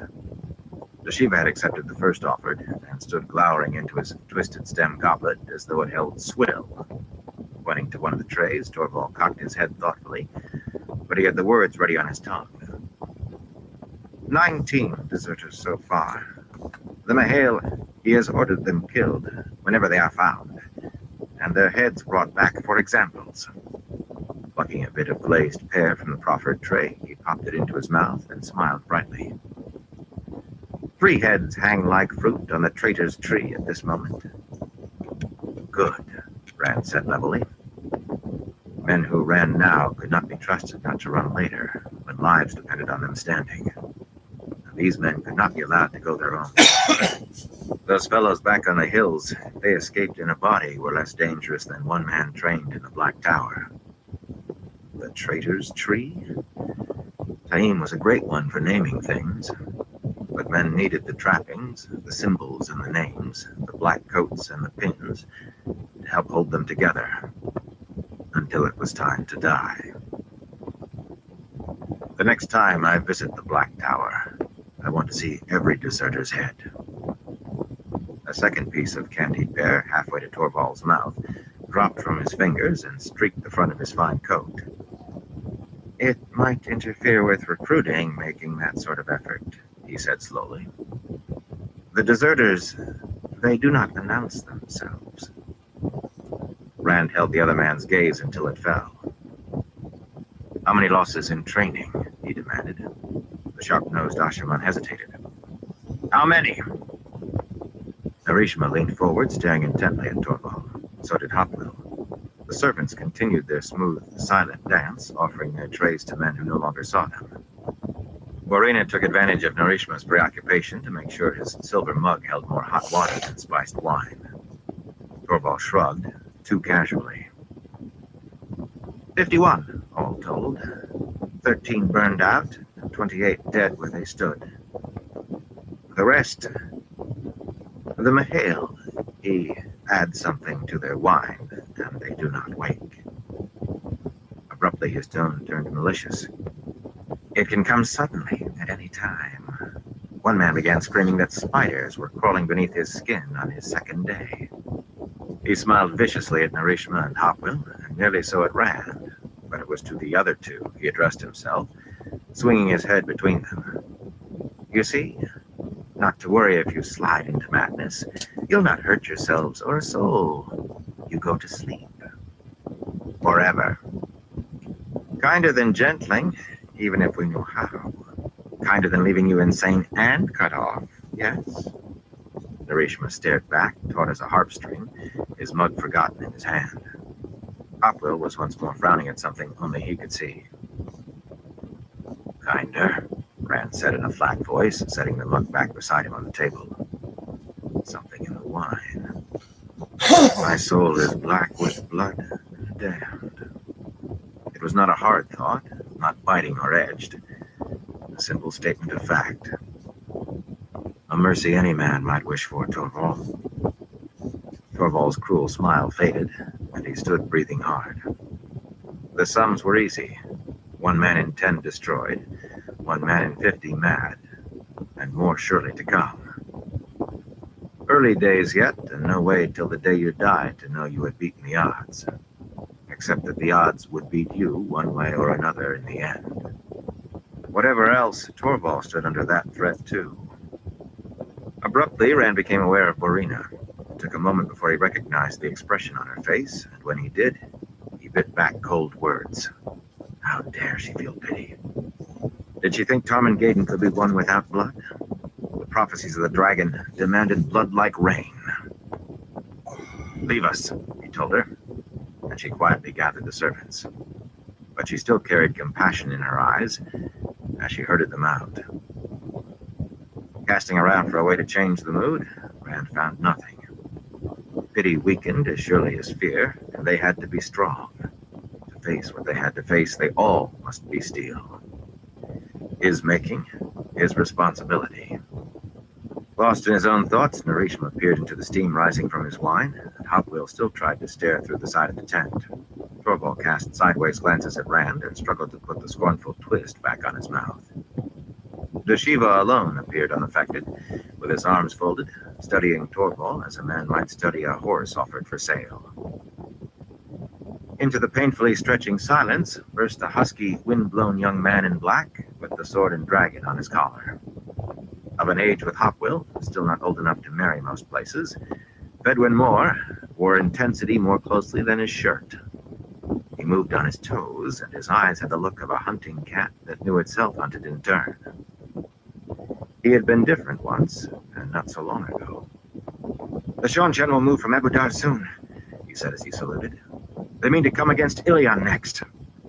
Hopwell gave a start and a gasp, jolted out of his dark study. Once again, Dashiva's response was to laugh, mirthlessly this time.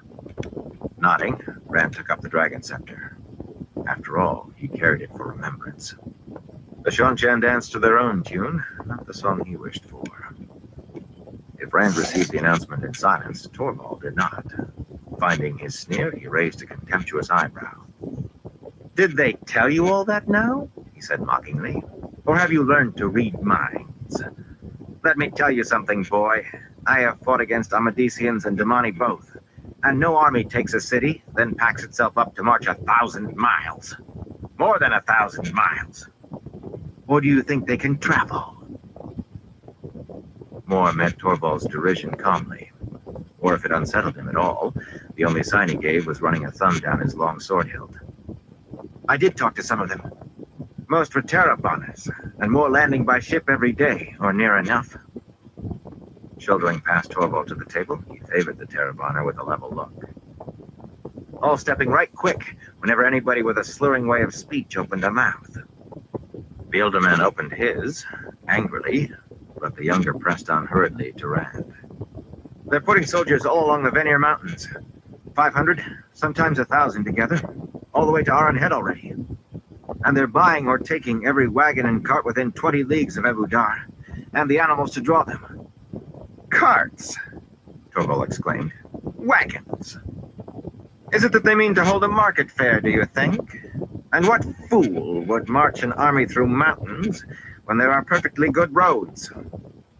He noticed Rand watching him, and cut off with a small frown, suddenly uncertain. I told you to stay low more. Rand let anger touch his voice. The young Ashman had to step back as he jumped down from the table.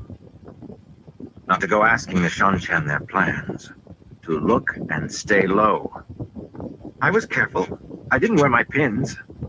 Moore's eyes did not change for Rand, still hunter and hunted in one. He seemed to be boiling inside. Had Rand not known better, he would have thought Moore held the power, struggling to survive Sayadine, even as it gave him life 10 times over. His face seemed to want to sweat. If any of the men I talked to knew where they were going next, they didn't say, and I didn't ask. But they were willing to complain over a mug of ale about marching all the time and never standing still. In Ebudar, they were soaking up all the ale in the city as fast as they could because they say they have to march again. And they're gathering wagons, just like I said. That all came out in a rush, and he clamped his teeth at the end as though to trap more words that wanted to fly from his tongue. Smiling suddenly, Rand clapped him on the shoulder. You did well. The wagons would have been enough, but you did well. Wagons are important, he added, turning to Torvald. If an army feeds off the country, it eats what it finds. Or not, if it doesn't. Torvald had not flickered an eyelid at hearing of Shonchan and Ebudar. That tale had reached the Black Tower, why had Daim not mentioned it? Rand hoped his smile did not look a snarl. It's harder to arrange supply trains, but when you have one, you know there's fodder for the animals and beans for the men. The Shonchan organize everything. Sorting through the maps, he found the one he wanted and spread it out, waited at one side with his sword, and at the other with the dragon scepter. The coast between Ilion and Abu Dar stared up at him, rimmed for most of its length by hills and mountains, dotted with fishing villages and small towns. The Shonchan did organize. Abu Dar had been theirs barely more than a week, but the merchants' eyes and ears wrote of repairs well underway on the damage done to the city in its taking, of clean sick houses set up for the ill, of food and work arranged for the poor and those driven from their homes by troubles inland. The streets and the surrounding countryside were patrolled so that no one need fear footpads or bandits, day or night. And while merchants were welcome, smuggling had been cut to a trickle, if not less. Those honest Ilianer merchants had been surprisingly glum about the smuggling. What were the Shonchan organizing now? The others gathered around the table as Rand perused the map. There were roads hard along the coast, but poor straggling things marked as little more than cart paths. The broad trade roads lay inland, avoiding the worst of the terrain and the worst of what the Sea of Storms had to offer. Men raiding out of those mountains could make passage difficult for anyone trying to use the inland roads, he said finally. By controlling the mountains, they make the roads safe as a city street. You're right, Moore. They are coming to Ilion. Leaning on his fists, Torvald glared at Moore, who had been right when he was wrong. A grievous sin, perhaps, in Torvald's book. Even so, it will be months before they can trouble you here, he said sullenly. 100 Ashaman? 50, placed in Ilion, could destroy any army in the world before one man crosses the causeways. I doubt any army with Damani is destroyed as easily as one kills Aiel, committed to an attack and caught by surprise, Rand said quietly, and Torvald stiffened. Besides, I have to defend all of Ilion, not just the city. Ignoring the man, Rand traced lines across the map with a finger. Between Aran Head and the city of Ilion lay 100 leagues of open water across the mouth of Cabal Deep, where, ship captains in Ilion said, their longest sounding lines could find no bottom just a mile or so from the shore. The waves there could overturn ships as they surged north to pound the coast with breakers 15 paces high. In this weather, it would be worse. Marching around the deep was a route of 200 leagues to reach the city, even keeping to the shortest ways. But if the Shonchan pressed on from Aran Head, they could reach the border in 2 weeks despite the rainstorms. Maybe less.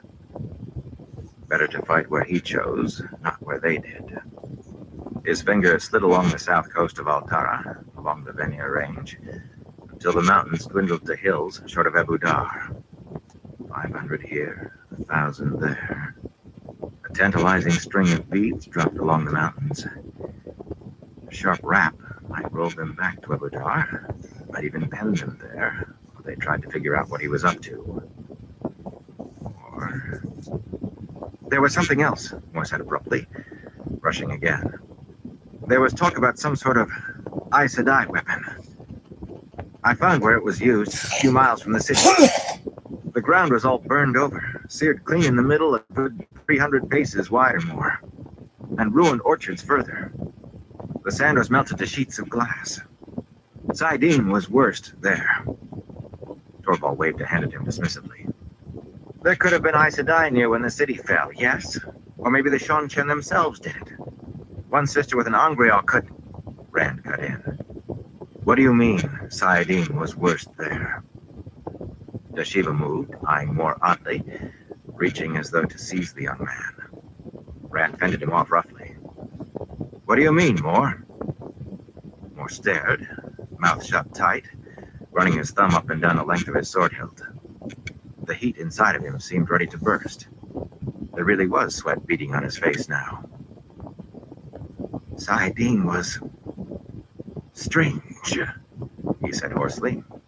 His words came in rapid bursts. Worst there. I could feel it. In the air all around me, but strange everywhere around Abu Dar. And even 100 miles away. I had to fight it. Not like always. different. Like it was alive. Sometimes it didn't want to do what I wanted. Sometimes it did something else. It did. I'm not mad, it did. The wind gusted, howling for a moment, shivering and snapping the tent walls, then more fell silent. Narishma's bells chimed at a jerk of his head, then were still. That isn't possible, Shiva muttered into the silence, but nearly under his breath. It is not possible. Who knows what's possible, Rand said. I don't. Do you? The Shiva's head came up in surprise, but Rand turned to Moore, moderating his tone. Don't worry, man. Not a mild tone. He could not manage that. Yet heartening, he hoped. His making, his responsibility. You'll be with me to the last battle. I promise it. The young man nodded and scrubbed at his face with his hand as though surprised to find it damp. But he glanced at Torvald, who had gone as still as stone. Did Moore know about the wine? It was a mercy, given the alternatives. A small and bitter mercy. Rand picked up Taim's missive, folded the page, and thrust it into his coat pocket. 1 in 50 mad already, and more to come. Was Moore next? The Shiva was surely close. Hopwill's stares took on a new meaning, and even Narishma's habitual quiet. Madness did not always mean screaming about spiders. He had asked once, warily, where he knew the answers would be true, how to cleanse the taint from Saidin, and got a riddle for answer. Herod Fell had claimed the riddle stated sound principles in both high philosophy and natural philosophy, but he had not seen any way to apply it to the problem at hand. Had Fell been killed because he might have puzzled out the riddle? Rand had a hint at the answer, or thought he might. I guess that could be disastrously wrong. Hints and riddles were not answers, yet he had to do something. If the taint was not cleansed somehow, Tom and Gaydon might find a world already ruined by madmen. What had to be done, had to be done. That would be wondrous, Torvald said in a near whisper. But how could anyone short of the Creator or... He trailed off uneasily. Rand had not realized he had spoken any of his thoughts aloud. Narishma's eyes and Moore's and Hopwell's belonged in one face, shining with sudden hope. The Shiva looked poleaxed. Rand hoped he had not said too much. Some secrets had to be kept, including what he would do next. In short order, Hopwell was running for his horse to ride to the ridge with orders for the nobles, Moore and Shiva to find Flynn and the other Ashaman, and Torvald was striding off to travel back to the Black Tower with commands for Taim. Narishma was last, and thinking of Aes Sedai and Seanchan and weapons, Rand sent him away as well, with careful instructions that made the young man's mouth tighten. Speak to no one, Rand finished softly, gripping Narishma's arm hard. And don't fail me. Not by a hair. I won't fail, Narishma said, unblinking. With a quick salute, he was gone too. Dangerous, a voice whispered in Rand's head. Yes, very dangerous. Maybe too dangerous. But it might work. It might. In any event, you must kill Torvald now. You must. Wiremen entered the council tent, shouldering aside Gregorin and Tolmeran, trying to shoulder aside Rosanna and Samaradrid, a lot of them eager to tell Rand that the men in the trees had decided wisely after all. They found him laughing till tears rolled down his face. Luz Theron had come back. Or else he really was mad already. Either way, it was reason to laugh. Chapter 15. Stronger than written law. In the dim, cold dark of deep night, Gwen woke groggily from restless sleep and troubling dreams. The more troubling because she could not remember them. Her dreams were always written to her, as clear as printed words on a page, yet these had been murky and fearful. She'd had too many of those lately. They left her wanting to run, to escape, never able to recall what from, but always queasy and uncertain, even trembling. At least her head was not hurting. At least she could recall the dreams she knew must be significant, though not how to interpret them. Rand, wearing different masks, until suddenly one of those false faces was no longer a mask, but him. Perrin and a tinker, frenziedly hacking their way through brambles and axe and sword, unaware of the cliff that lay just ahead. And the brambles screamed with human voices they did not hear. Matt, weighing Two Eyes Sedai on a huge set of balance scales, and on his decision depended... She could not say what. Something vast. The world, perhaps. There had been other dreams, most tinged with suffering. Recently, all of her dreams about Matt were pale and full of pain, like shadows cast by nightmares, almost as though Matt himself were not quite real. That made her afraid for him, left behind in Ebudar, and gave her agonies of grief for sending him there, not to mention poor old Tom Marilyn. But the unremembered dreams were worse, she was sure. The sound of low voices arguing had wakened her, and the full moon was still up outside, casting enough light for her to make out two women confronting one another at the tent's entrance. "The poor woman's head pains her all day, and she gets little rest at night," Halima whispered fiercely, fists on her hips. "Let this wait till morning." "I don't propose to argue with you." Swan's voice was winter itself, and she tossed back her cloak with a mittened hand as though preparing to fight. She was dressed for the weather, in stout wool, no doubt worn over as many shifts as she could fit underneath. "You stand aside and write quick, or I'll have your guts for bait. And put on some decent clothes." With a soft laugh, Halima drew up and, if anything, planted herself more squarely in Swan's way. Her white nightgown clung, but was decent enough for its purpose, though it did seem a wonder she evaded freezing in that thin silk. The coals in the tripod braziers had died down long since, and neither much mended tent canvas nor layered carpets on the ground held in warmth any longer. Both women's breath was pale mist. Throwing off the blankets, Egwene sat up wearily on her narrow cot. Halima was a countrywoman with a skim of sophistication, and often she did not seem to realize the deference due to Aes Sedai, or indeed seem to think she need defer to anyone. She spoke to sitters as she might to the good wives in her own village, with a laugh and a level eye and a straightforward earthiness that sometimes shocked. Swan spent her days giving way to women who had jumped at her word a year earlier, smiling and curtsying for nearly every sister in the camp. Many still laid much of the tower's troubles at her feet, and thought she had hardly suffered enough to atone, sufficient to keep anyone's pride at a stiff prickle. Together, the pair were a lantern tossed into the back of an illuminator's wagon, but Egwene hoped to avoid an explosion. Besides, Swan would not have come in the middle of the night unless it was necessary. "Go back to bed, Halima." Smothering a yawn, Egwene bent to fumble her shoes and stockings from beneath the cot. She did not channel a lamp alight. Better if no one noticed that the Amerlin was awake. "Go on. You need your rest." Halima protested, perhaps more strongly than she should have, to the Amerlin seat, but soon enough she was back on the tiny cot that had been squeezed into the tent for her.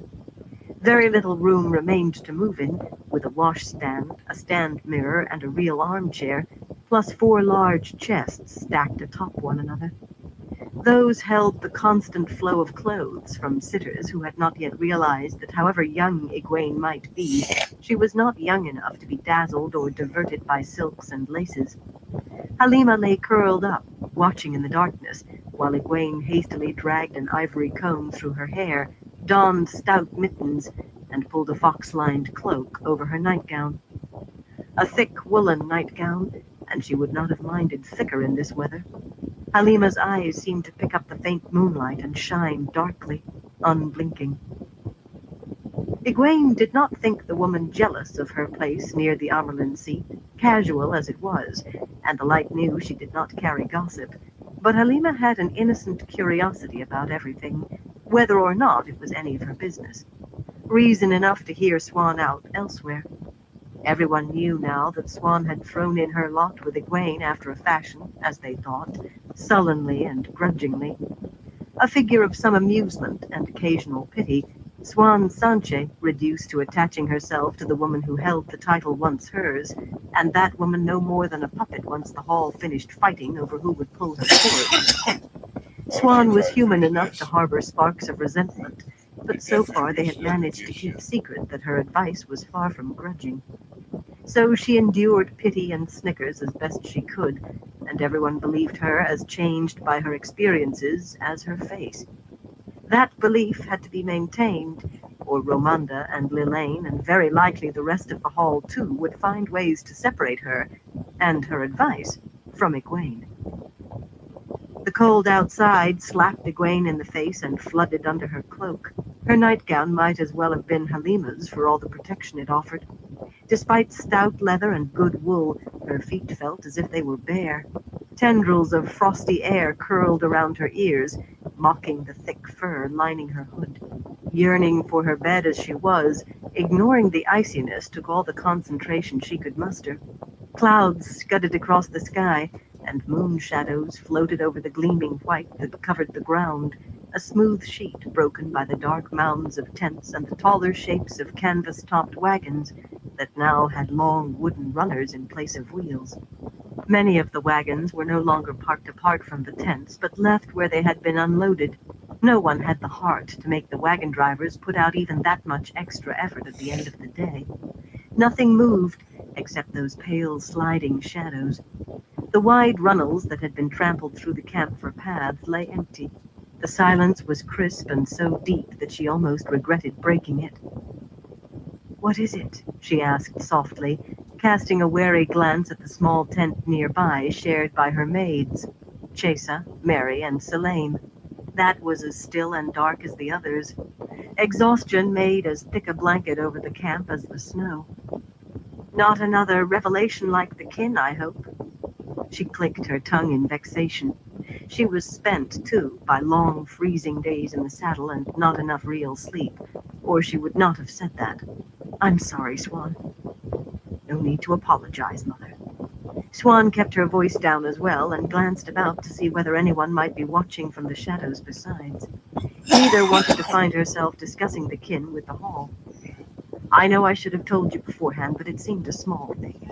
I never expected those girls to even speak to one of them. There's so much to tell you. I have to try to pick and choose what's important." With an effort, Egwene managed not to sigh. That was almost word for word the apology Swan had offered before, several times. What she meant was that she was trying to force-feed Egwene over 20 years of experience as Aes Sedai, more than 10 of that as Amyrlin, and do it in months. At times, Egwene felt like a goose being fattened for market. "Well, what's important tonight?" "Gareth Bryn's waiting in your study." Swan did not raise her voice, but it took on an edge, as always when she spoke of Lord Bryn. She tossed her head angrily inside the deep hood of her cloak and made a sound like a cat spitting. "The man came in dripping snow, scooped me out of my bedding, and barely gave me time to dress before hauling me up behind his saddle. He told me nothing, just tossed me down at the edge of camp and sent me to fetch you like I was a serving girl." Firmly, Egwene stifled a rising hope.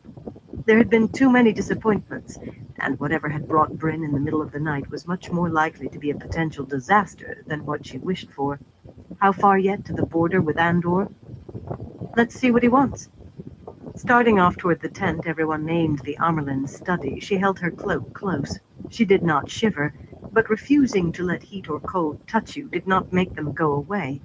You could ignore them right up to the moment sunstroke cooked your brain or frostbite rotted your hands and feet. She considered what Swan had said. "You weren't sleeping in your own tent here?" she said carefully.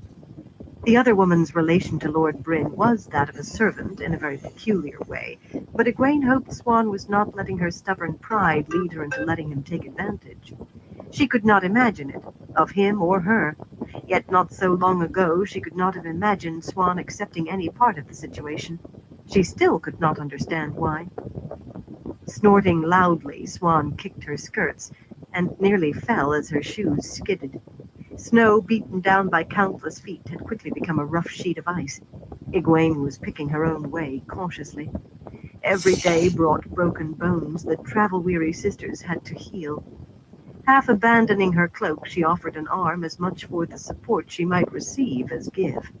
Swan took it, muttering. By the time I finished cleaning the man's spare boots and second saddle, it was too late to tramp back through this. Not that he offered more than blankets in a corner, not Gareth Bryn. Made me dig them out of the chest myself, while he went off the light knows where. Men are a trial, and that one the worst. Without a pause for breath, she changed the subject. You shouldn't let that Halima sleep in your tent. She's another pair of ears you have to be careful of, and snoopy with it. Besides, you're lucky you don't walk in to find her entertaining some soldier. I am very glad that Delana can spare Halima nights, Egwene said firmly. I need her, unless you think Misal's healing might do better with my headaches a second time around. Halima's fingers seemed to draw the pain out through her scalp. Without that, she would not be able to sleep at all. Misal's effort had had no effect whatsoever, and she was the only yellow Egwene dared approach with the problem. As for the rest, she made her voice sterner still. I am surprised you're still listening to that gossip, daughter. The fact that men like looking at a woman doesn't mean she invites it, as you should know well. I've seen more than a few looking at you and grinning. Taking that tone came easier than it once had. Swan gave her a startled sidelong glance, and after a moment grumbled an apology. It might have been sincere. Egwene accepted it either way. Lord Bryn was very bad for Swan's temper, and tossing Halima into the bargain, Egwene thought it a good job she was not pushed into taking a stricter stance. Swan herself had said that she should not put up with nonsense, and she surely could not afford to put up with it from Swan, of all people. Trudging arm in arm, they went on in silence, the cold fogging their breath and seeping through their flesh. The snow was a curse and a lesson. She could still hear Swan going on about what she called the law of unintended consequences, stronger than any written law. Whether or not what you do has the effect you want, it will have three at least you never expected, and one of those usually unpleasant. The first feeble rains had brought astonishment, for all Egwene had already informed the hall that the Bowl of the Winds had been found and used. That was almost as much as she could risk letting them know of what Elaine had told her in Tel Riod. Too much of what had happened in Eludar was just the thing to cut her feet out from under her here, and her position was precarious enough as it was. An explosion of joy erupted at those first sprinkles. They had halted the march at midday, and there had been bonfires and feasting in the drizzle, prayers of thanksgiving among the sisters, and dancing among the servants and the soldiers. For that matter, some of the Aes Sedai had danced, too. A few days later, the soft rains became downpours, and then howling tempests. The temperature slid downward, plummeted, and tempests became blizzards.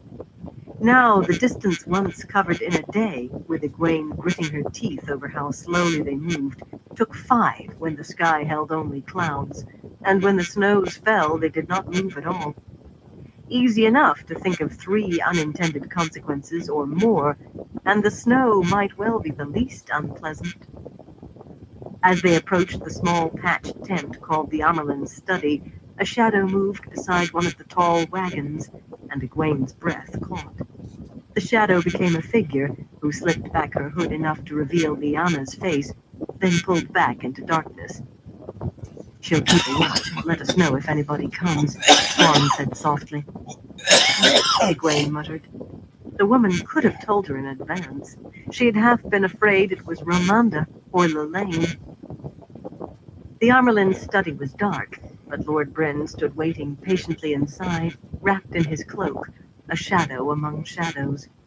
Embracing the source, Egwene channeled, not to light the lantern hanging from the center pole or one of the candles, but to make a small sphere of pale light that she suspended in the air over the folding table she used as a writing desk. Very small and very pale, unlikely to be noticed from outside, and quick as thought to extinguish. She could not afford discovery. There had been Amerlins who reigned in strength, Amerlins who managed an even balance with the hall, and Amerlins who had had as little power as she, or less upon rare occasions, well hidden in the secret histories of the White Tower. Several had frittered away power and influence, falling from strength to weakness, but in over 3,000 years, precious few had managed to move in the other direction.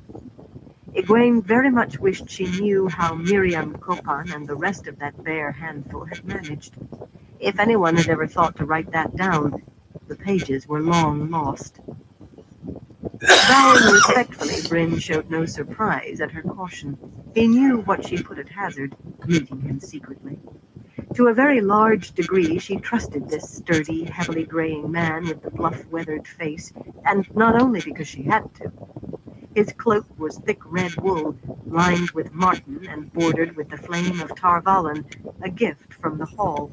Yet he had made plain a dozen times in the past weeks that whatever the hall thought, and he was not blind enough to have missed that, she was the Amerlin, and he followed the Amerlin. Oh, he had never said so right out, but with carefully worded hints that left no doubts.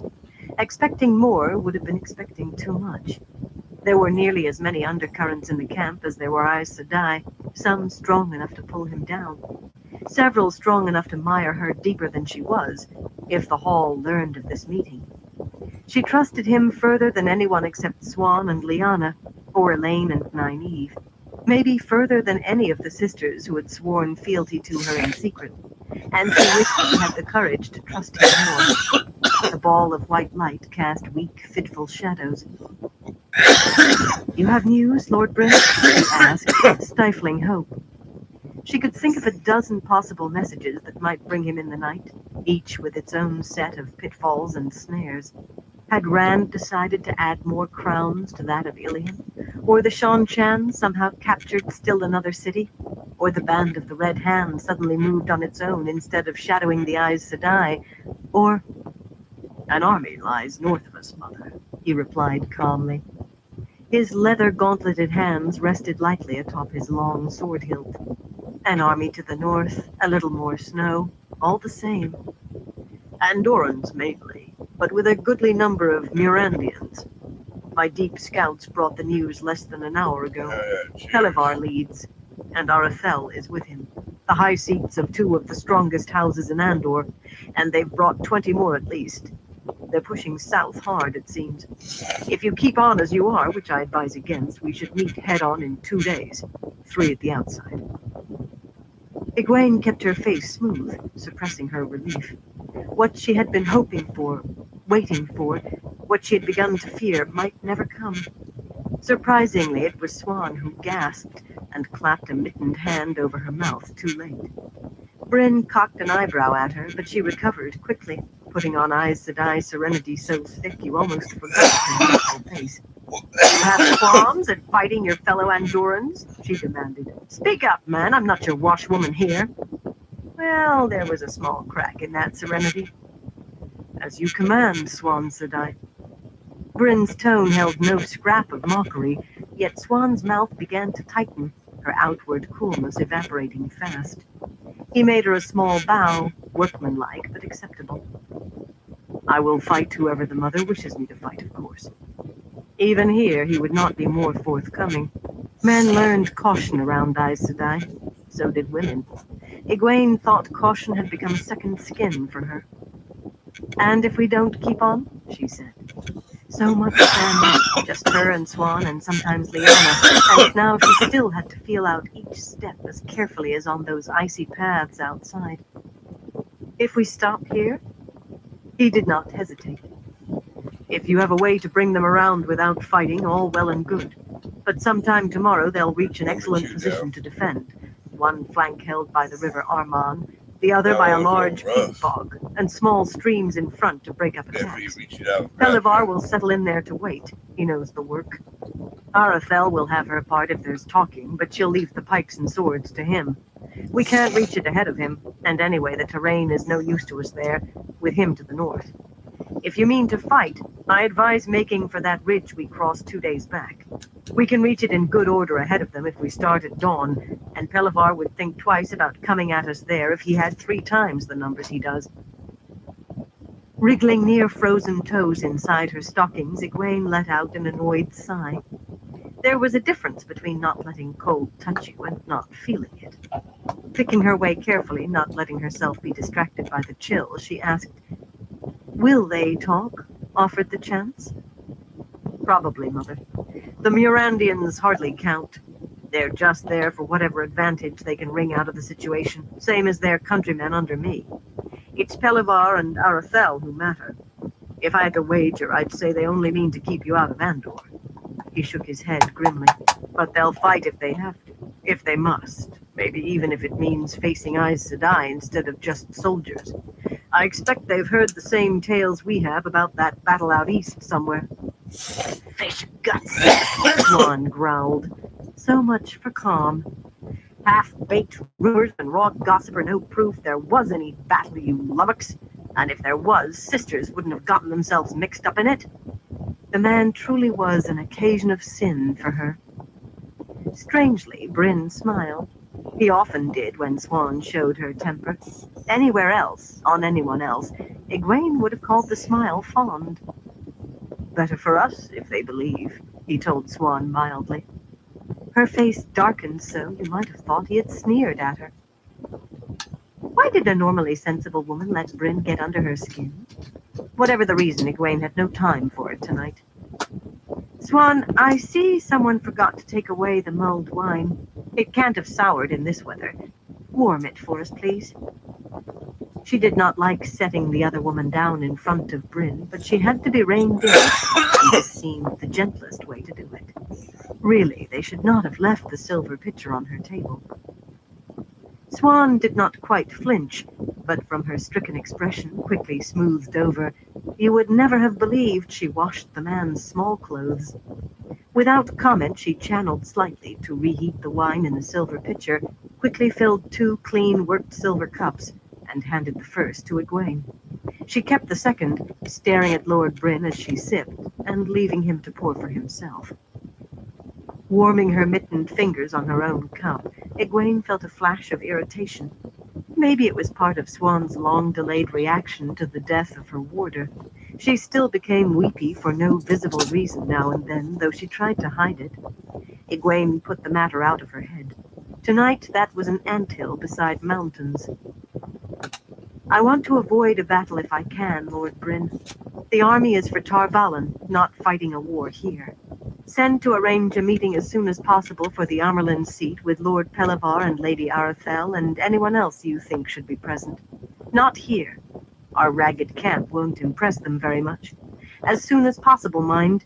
I wouldn't object to tomorrow if it could be set. That's sooner than I can manage, Mother, he said mildly. If I send riders out as soon as I return to camp, I doubt they can be back with an answer much before tomorrow night.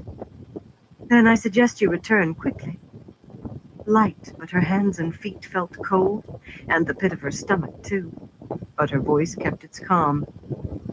And I want you to keep that meeting and the existence of their army from the hall as long as possible. This time she was asking him to take as great a risk as she did. Gareth Bryn was one of the best generals living, but the hall chafed that he did not run the army to suit them. They had been grateful for his name in the beginning, for it helped draw soldiers to their cause. Now the army had more than 30,000 armed men, with more coming even since the snows had started, and they thought that maybe they did not need Lord Gareth Bryn any longer.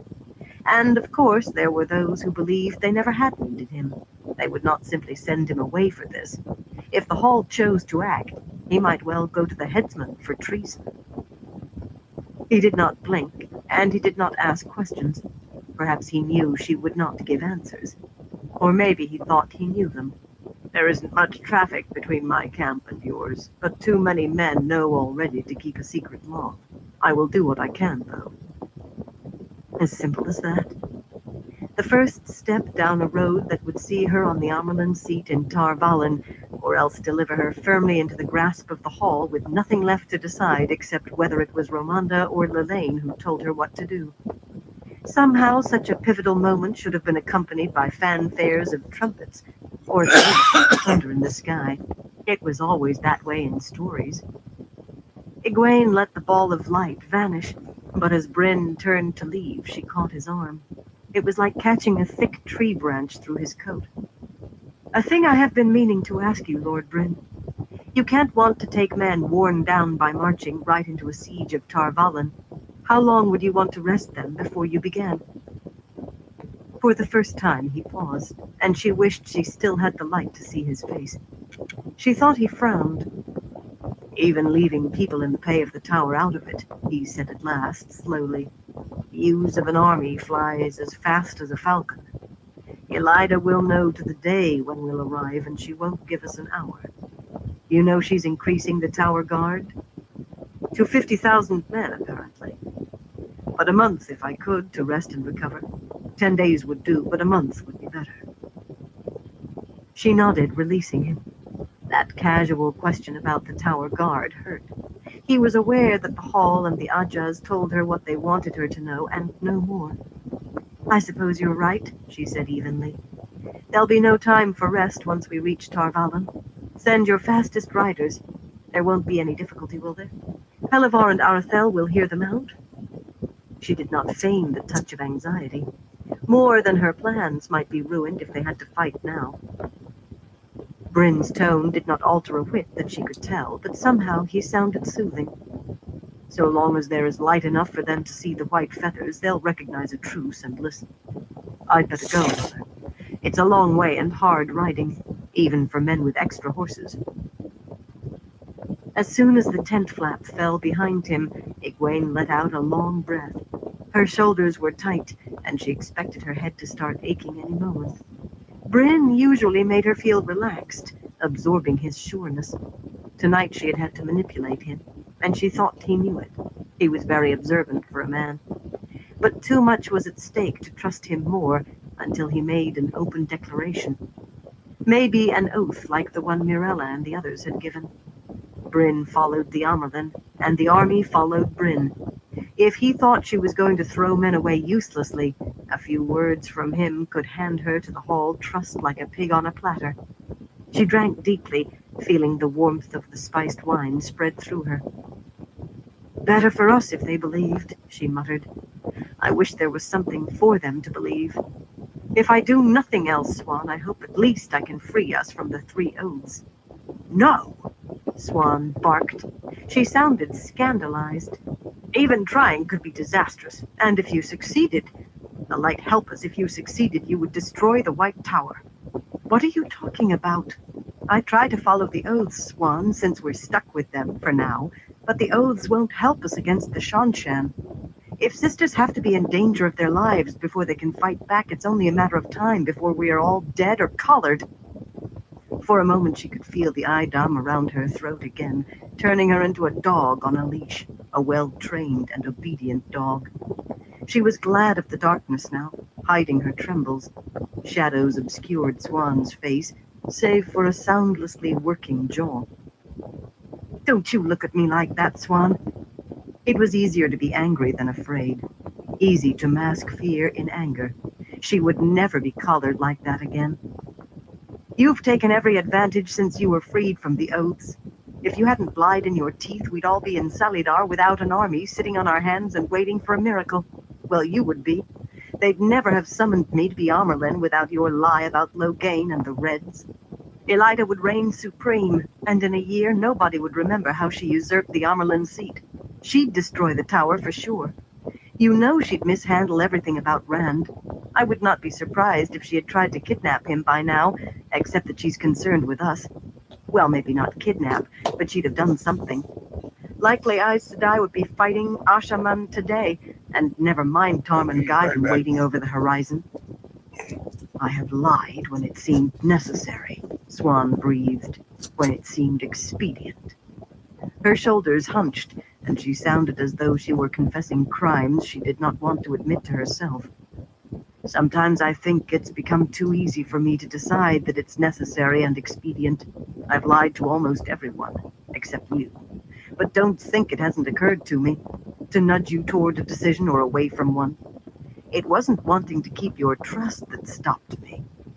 Swan's hand stretched out in the dark, pleading.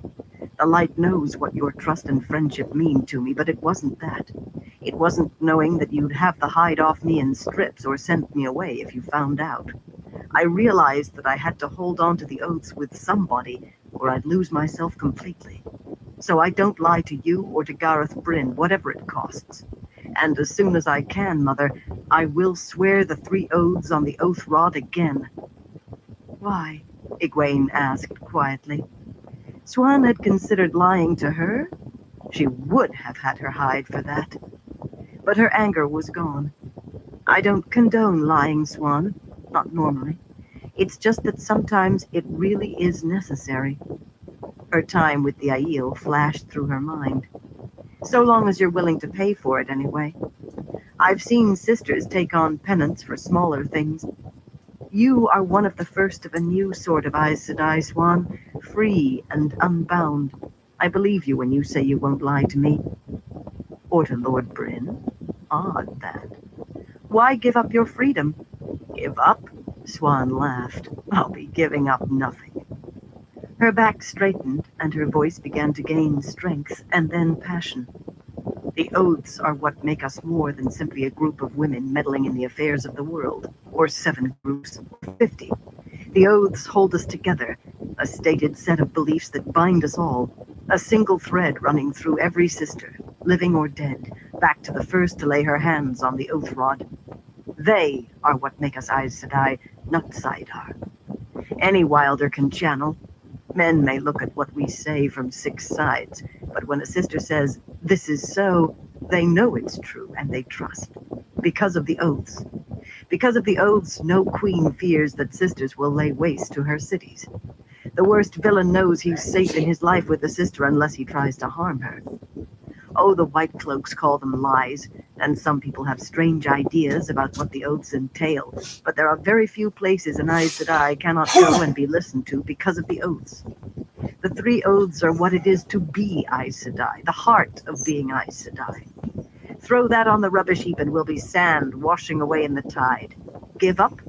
I will be gaining. Egwene frowned. And the Shan-Chan?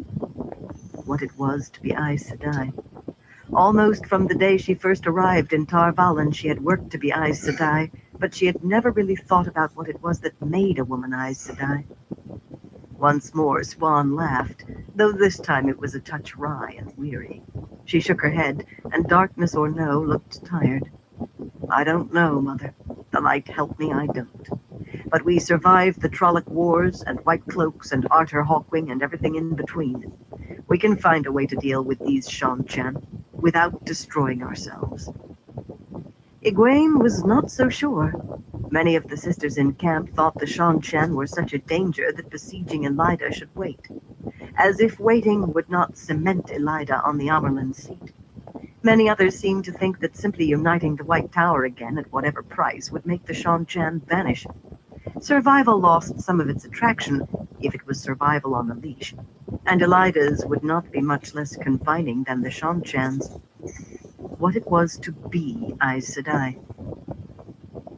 There's no need to keep Gareth Bryn at arm's length, Swan said suddenly. The man's a walking tribulation, it's true. If he doesn't count as penance for my lies, being flayed alive wouldn't do. One of these days I'll box his ears every morning and twice at evenings on general principle, but you can tell him everything. It would help if he understood. He's taking you on trust, and it ties his stomach in knots, wondering whether you know what you're doing. He doesn't let on, but I see. Suddenly, pieces clicked in Egwene's mind like a blacksmith's puzzle coming undone. Shocking pieces. Swan was in love with the man. Nothing else made sense. Everything she knew between them altered, not necessarily for the better. A woman in love often put her brains on the shelf when she was around the man in question, as she herself was all too well aware. Where was Gawain? Was he well? Was he warm? Enough of that. Too much in light of what she had to say. She put on her best Amerlin's voice, sure and in command. You can box Lord Bryn's ears or bed him, Swan, but you will watch yourself with him. You will not let slip things he mustn't know yet. Do you understand me? Swan jerked stiffly erect. I'm not in the habit of letting my tongue flap like a torn sail, Mother, she said heatedly. I'm very glad to hear it, Swan. Despite their looking only a few years apart, Swan was old enough to be her mother, yet at that moment Egwene felt as though their ages had been reversed. This might be the first time that Swan had ever had to manage with a man not as Aes Sedai, but as a woman. A few years of thinking I loved Rand, Egwene thought wryly. A few months of dangling by my toes for Gawain, and I know all there is to know. I think we're done here, she went on, slipping an arm through Swan's. Almost. Come. The walls of the tent had seemed little protection, yet stepping outside brought a renewed assault by winter's teeth. The moonlight was almost bright enough to read by, reflected off the snow, but that glow seemed cold. Bryn had vanished as if he had never been. Lyanna appeared long enough to say she had seen no one, her slimness swallowed in layers of wool, then hurried off into the night looking about her. No one knew of any connection between Lyanna and Egwene, and everyone thought Lyanna and Swan were practically at daggers' points. Gathering her cloak as best she could one-handed, Egwene focused on ignoring the icy chill as she and Swan walked in the opposite direction from Lyanna, ignoring the chill and keeping an eye out for anyone who happened to be out. Not that anyone who was outside now was likely to be there by happenstance. Lord Bryn was right, she told Swan, about it being better if Pelivar and Arathel believed those stories, or at least if they were uncertain. Too uncertain to fight or do anything except talk. Do you think they would welcome a visit from Aes Sedai? Swan, are you listening to me? Swan gave a start and stopped staring into the distance ahead of them. She'd been walking ahead without missing a step, but now she slipped and nearly sat down in the frozen path, barely regaining her balance in time to keep from pulling Egwene down. Yes, Mother. Of course I'm listening. They might not be exactly welcoming, but I doubt they'll turn sisters away. Then I want you to wake Beonin, Anaya, and Mirella.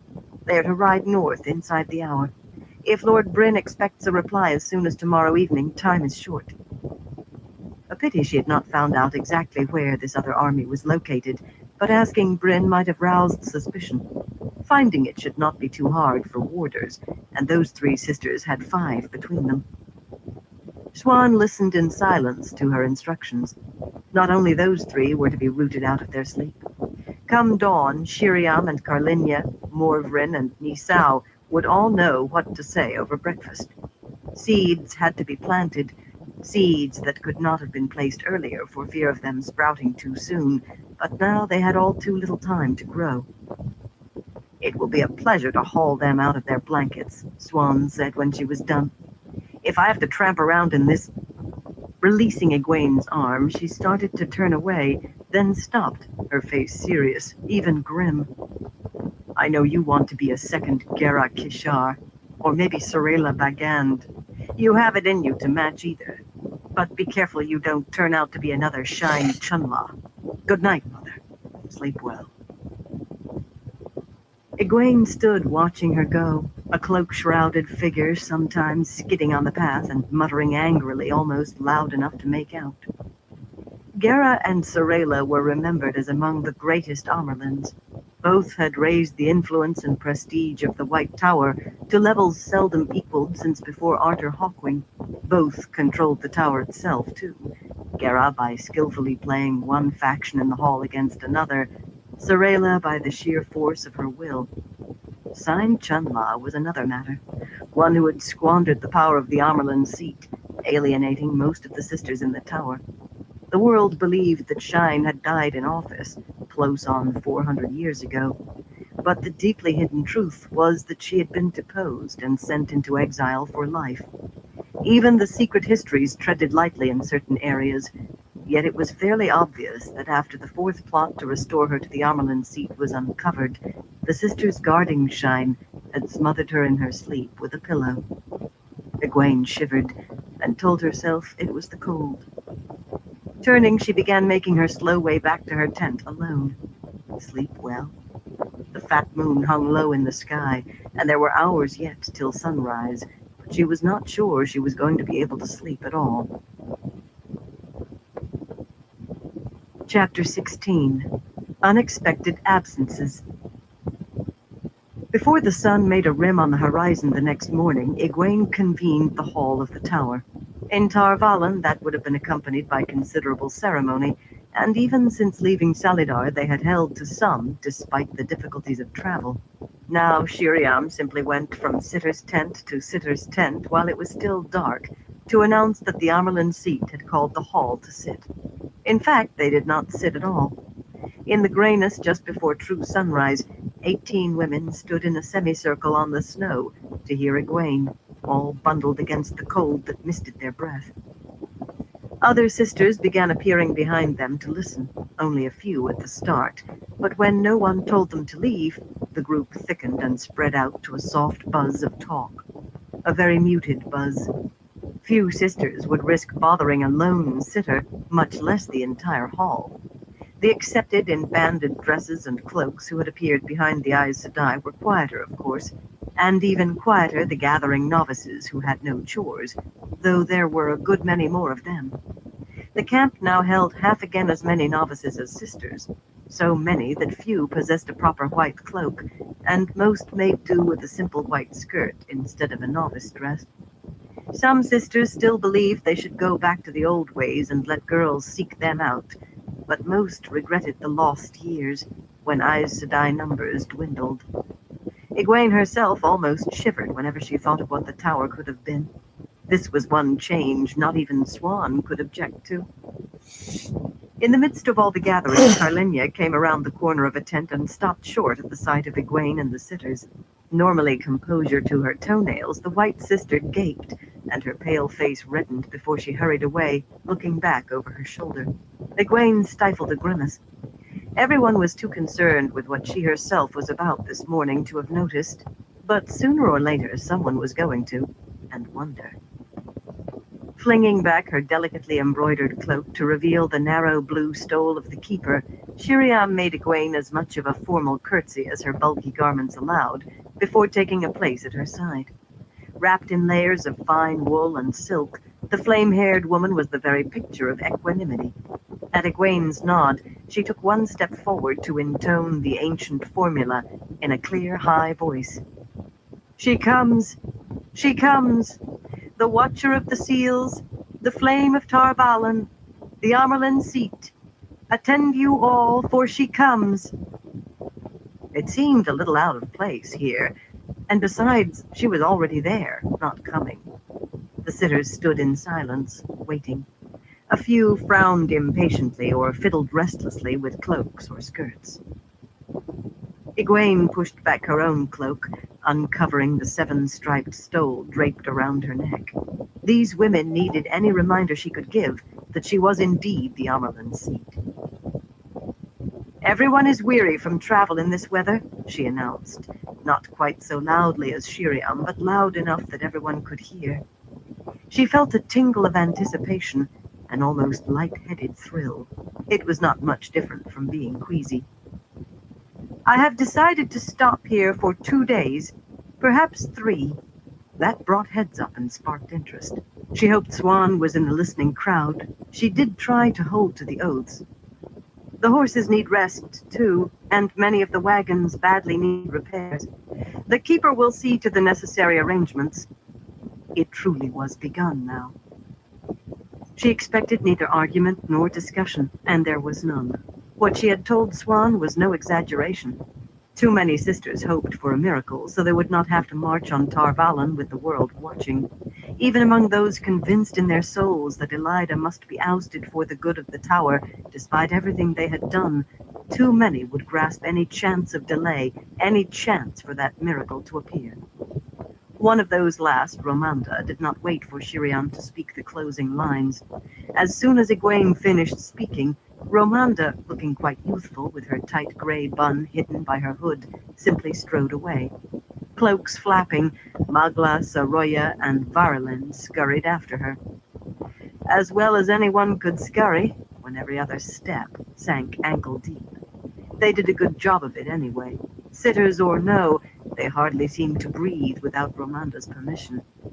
When Lilane saw Romanda leaving, she gathered up Faisella, Takima, and Lirella from the semicircle with a gesture and went without a backward glance, like a swan with 3 anxious goslings. If they were not so firmly in Lilane's grasp as the other 3 were in Romanda's, they did not fall far short. For that matter, the rest of the sitters barely waited on the final "depart now in the light" to leave Shiriam's lips. Egwene turned to go with her hall of the tower already scattering in every direction. That tingle was stronger, and very like being queasy. 3 days, Shiriam murmured, offering Egwene a hand to help her down into one of the rutted paths. The corners of her tilted green eyes crinkled quizzically. I'm surprised, Mother. Forgive me, but you dug in your heels nearly every time I wanted to stop for more than one. Speak to me again after you've talked to the wheelwrights and farriers, Egwene told her. We'll not go far with horses dropping dead and wagons falling apart. As you say, Mother, the other woman replied, not precisely meekly, but in perfect acceptance. The footing was no better now than it had been the night before, and their steps sometimes slid. Linking arms, they walked on slowly. Shiriam offered more support than Egwene required, but she did so almost surreptitiously. The Amerlin's seat should not fall on her bottom in the full view of 50 sisters and 100 servants, but neither should she seem propped up like an invalid. Most of the sitters who had sworn to Egwene, Shiriam included, had done so out of simple fear, really, and self-preservation. If the Hall learned they had sent sisters to sway the Aes Sedai in Tar Valon, and worse, kept the fact from the Hall for fear of dark friends among the sitters, they surely and certainly would spend the rest of their lives in penance and exile.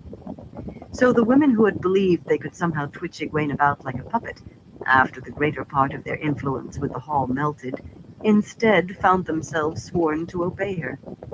That was rare, even in the secret histories. Sisters were expected to obey the Amerlin, but swearing fealty was something else again. Most still seemed unsettled by it, though they did obey. Few were as bad as Carlinia, but Egwene had actually heard Beonin's teeth chatter the first time she saw Egwene with sitters after swearing. Morvrin looked astonished anew whenever her eyes fell on Egwene, as if she still did not quite believe. And Nisao hardly seemed to stop frowning. Anaya clicked her tongue over the secrecy, and Mirella often flinched, though for more reason than taking an oath. But Shiriam simply had settled into the role of Egwene's keeper of the chronicles in truth, not just name. May I suggest using this opportunity to see what the surrounding country offers in way of food and fodder, Mother? Our stocks are low, Shiriam frowned anxiously. Especially tea and salt, though I doubt we'll find those. Do what you can, Egwene said in a soothing tone. Odd now to think that once she had gone in awe of Shiriam, and in no little fear of her displeasure. Strange as it seemed, now that she was no longer mistress of novices, no longer trying to tug and push Egwene to do as she wished, Shiriam actually seemed happier. I have every confidence in you, Shiriam. The woman positively beamed at the compliment. The sun still did not show above the tents and wagons to the east, but the camp was already bustling, in a manner of speaking. Breakfast done, the cooks were cleaning up, helped by a horde of novices. From the vigor they put into it, the young women seemed to find some warmth in scrubbing kettles with snow, but the cooks moved laboriously, knuckling their backs, stopping to sigh and sometimes to pull their cloaks close and stare bleakly at the snow. Shivering serving men, wearing most of the clothes they owned, had begun striking tents and loading wagons automatically as soon as they finished their hasty meal, and were now stumbling about to raise the tents and haul chests out of the wagons. Animals that had been being harnessed were now being led away by weary horse handlers who walked with heads down. Egwene heard a few grumbles from men who failed to notice there were sisters nearby, but the greater number seemed too tired to voice a complaint. Most of the Aes Sedai whose tents were up had vanished inside, but a good many still directed workers, and others hurried along the sunken paths on errands of their own. Unlike everyone else, they showed as little outward weariness as the warders, who somehow managed to appear as if they had had all the sleep they needed for this fine spring day. Egwene suspected that was a real part of how a sister drew strength from her warder, quite aside from what she could do with the bond. When your warder would not admit to himself that he was cold or tired or hungry, you just had to bear up as well. On one of the crossing paths, Morvrin appeared, clutching Takima's arm. Perhaps it was for support, though Morvrin was wide enough to make the shorter woman seem more diminutive than she actually was. Perhaps it was to keep Takima from escaping. Morvrin was dogged once she set a goal. Egwene frowned. Morvern might well be expected to seek out a sitter for her Aja, the Brown, yet Egwene would have thought Janya or Esmeralda more likely. The two passed out of sight behind a canvas-topped wagon on runners, Morvern bending to talk in her companion's ear. There was no way to tell whether Takima was paying any mind. "Is something the matter, Mother?" Egwene put on a smile that felt tight. "No more than usual, Shiriam. No more than usual." At the Amerlin's study, Shiriam departed to see to the tasks Egwene had given her, and Egwene went in to find everything in readiness. She would have been surprised at anything else. Selene was just setting a tea tray on the writing table. Brightly colored beadwork ran across the rail-thin woman's bodice and down her sleeves, and with her long nose carried high, she hardly seemed a servant at first glance, but she had seen to what needed doing. 2 braziers full of glowing coals had taken some of the chill off the air, though most of the heat rushed out through the smoke hole. Dried herbs sprinkled on the coals gave a pleasant scent to the smoke that did not escape. The tray from the night before was gone, and the lantern and tallow candles had been trimmed and lit. No one was about to leave a tent open enough to let in light from outside. Swan was already there, too, with a stack of papers in her hand, a harried expression on her face, and a smudge of ink on her nose. The post of secretary provided the two of them another reason to be seen talking, and Shiriam had not minded at all giving up the work. Swan herself grumbled frequently, however. For a woman who had seldom left the tower since entering as a novice, she had a remarkable dislike for staying inside. At the moment, she was the picture of a woman being patient and wanting everyone to know it. For all her high nose, Selene simpered and bobbed so many curtsies that taking Egwene's cloak and mittens turned into an elaborate little ceremony. The woman nattered on about the mother putting her feet up, and perhaps she should fetch the mother a lap robe, and maybe she should stay in case the mother wanted anything else, until Egwene practically chased her out. The tea tasted of mint. In this weather, Selene was a trial, and she could hardly be called loyal, but she did try. There was no time for lounging and sipping tea, though. Egwene straightened her stole and took her place behind the writing desk, absent-mindedly giving a yank to the leg of her chair so it would not fold beneath her as it often did. Swan perched atop a rickety stool on the other side of the table, and the tea cooled. They did not speak of plans or Gareth Bryn or hopes. What could be done there for now had been. Reports and problems piled up when they were on the move, and weariness overcame attempts to deal with them, and now that they were stopped, all had to be gone through. An army ahead did not change that. At times, Egwene wondered how so much paper could be found when everything else seemed so difficult. The reports Swan handed her detailed shortages and little else. Not simply those Shiriam had mentioned, but coal and nails and iron for the farriers and wheelwrights, leather and oiled thread for the harness makers, lamp oil and candles and 100 other things, even soap. And whatever was not running out was wearing out, from shoes to tents, all listed in Swan's bold hand, which grew more aggressive the more glaring the need she wrote about. Her account of the coin remaining looked to have been slashed onto the paper in a positive fury, and not a thing to be done about it. Among Swan's papers were several addresses from sitters suggesting ways to solve the problem of money, or rather informing Egwene what they intended to lay before the hall. There were few advantages to any of the schemes, however, and many pitfalls. Moira Carantanis proposed stopping the soldiers' pay, a notion Egwene thought the hall had already realized would cause the army to melt away like dew under a midsummer sun. Malind Nachinin presented an appeal to nearby nobles that sounded more a demand and might well turn the whole countryside against them, as would Salita Toranis's intention to levy a tax on the towns and villages they passed. Crumpling the 3 addresses together in her fist, Egwene shook them at Swan. She wished it were the 3 sitters' throats she was gripping. Do they all think everything has to go the way they wish and never mind realities? Light, they're the ones behaving like children. The tower has managed to make its wishes become realities often enough, Swan said complacently. Remember, some would say you're ignoring reality too. Egwene. Luckily, whatever the hall voted, none of the proposals could be carried forward without a decree from her. Even in her straitened circumstances, she had a little power. Very little, but that was more than none. Is the hall always this bad, Swan? Swan nodded, shifting slightly to try to find a better balance. No two of her stool's legs were the same length. But it could be worse. Remind me to tell you about the year of the Four Amerlins. That was about 150 years after the founding of Tarvalin. In those days, the normal workings of the tower nearly rivaled what's happening today. Every hand tried to snatch the tiller if they could. There were actually two rival halls of the tower in Tarvalin for part of that year, almost like now. Just about everyone came to grief in the end, including a few who thought they were going to save the tower. Some of them might have, if they hadn't stepped in quicksand.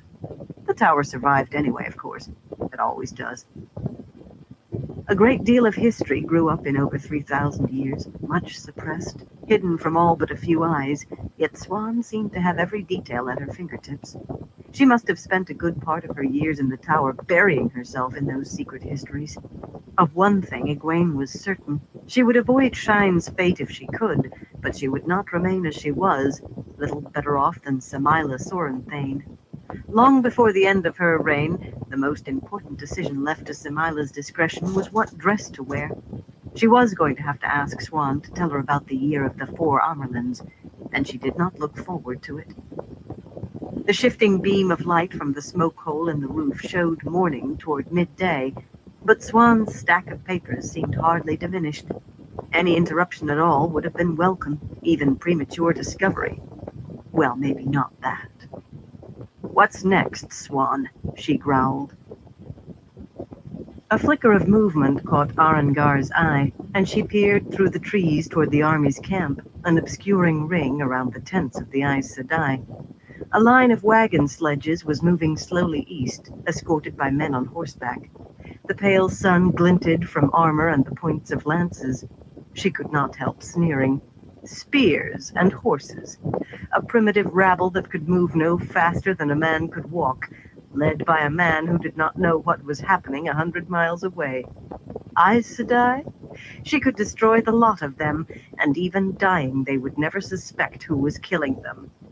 Of course, she would not survive them long. That thought made her shiver. The Great Lord gave very few a second chance at life, and she was not about to throw away hers.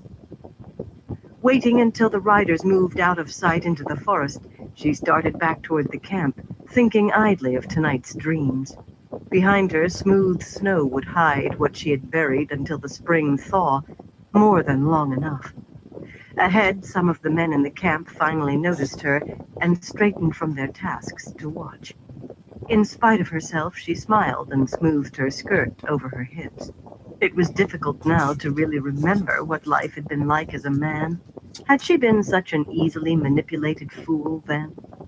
Getting through that swarm with a corpse unseen had been difficult, even for her, but she enjoyed the walk back. The morning went on in a seemingly endless wading through paper until what Egwene had known would happen did. Certain daily events were sure. There would be bitter cold, there would be snow, there would be clouds and gray skies and wind, and there would be visits from Lelaine and Ramonda. Weary of sitting, Egwene was stretching her legs when Lelaine swept into the tent with Phaelane at her heels. Frigid air rolled in with them before the tent flap fell shut.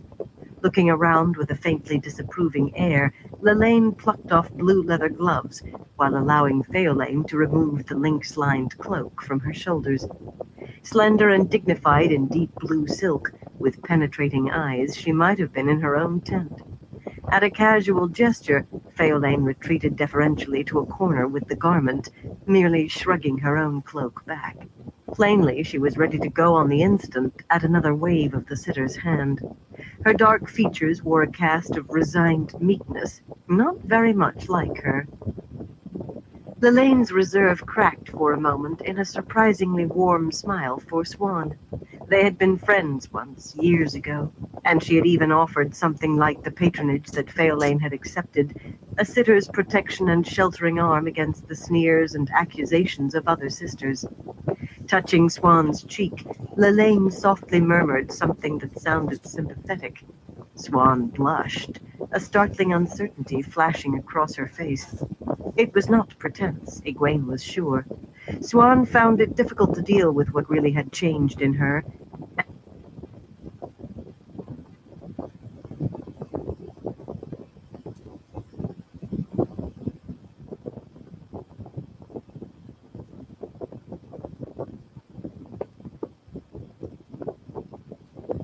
Alright, everyone, I'm going to call Andrew's life for tonight. I want to thank everyone for stopping by, and everyone who keeps stopping by. I appreciate all y'all support. Till next time, everyone, y'all stay safe.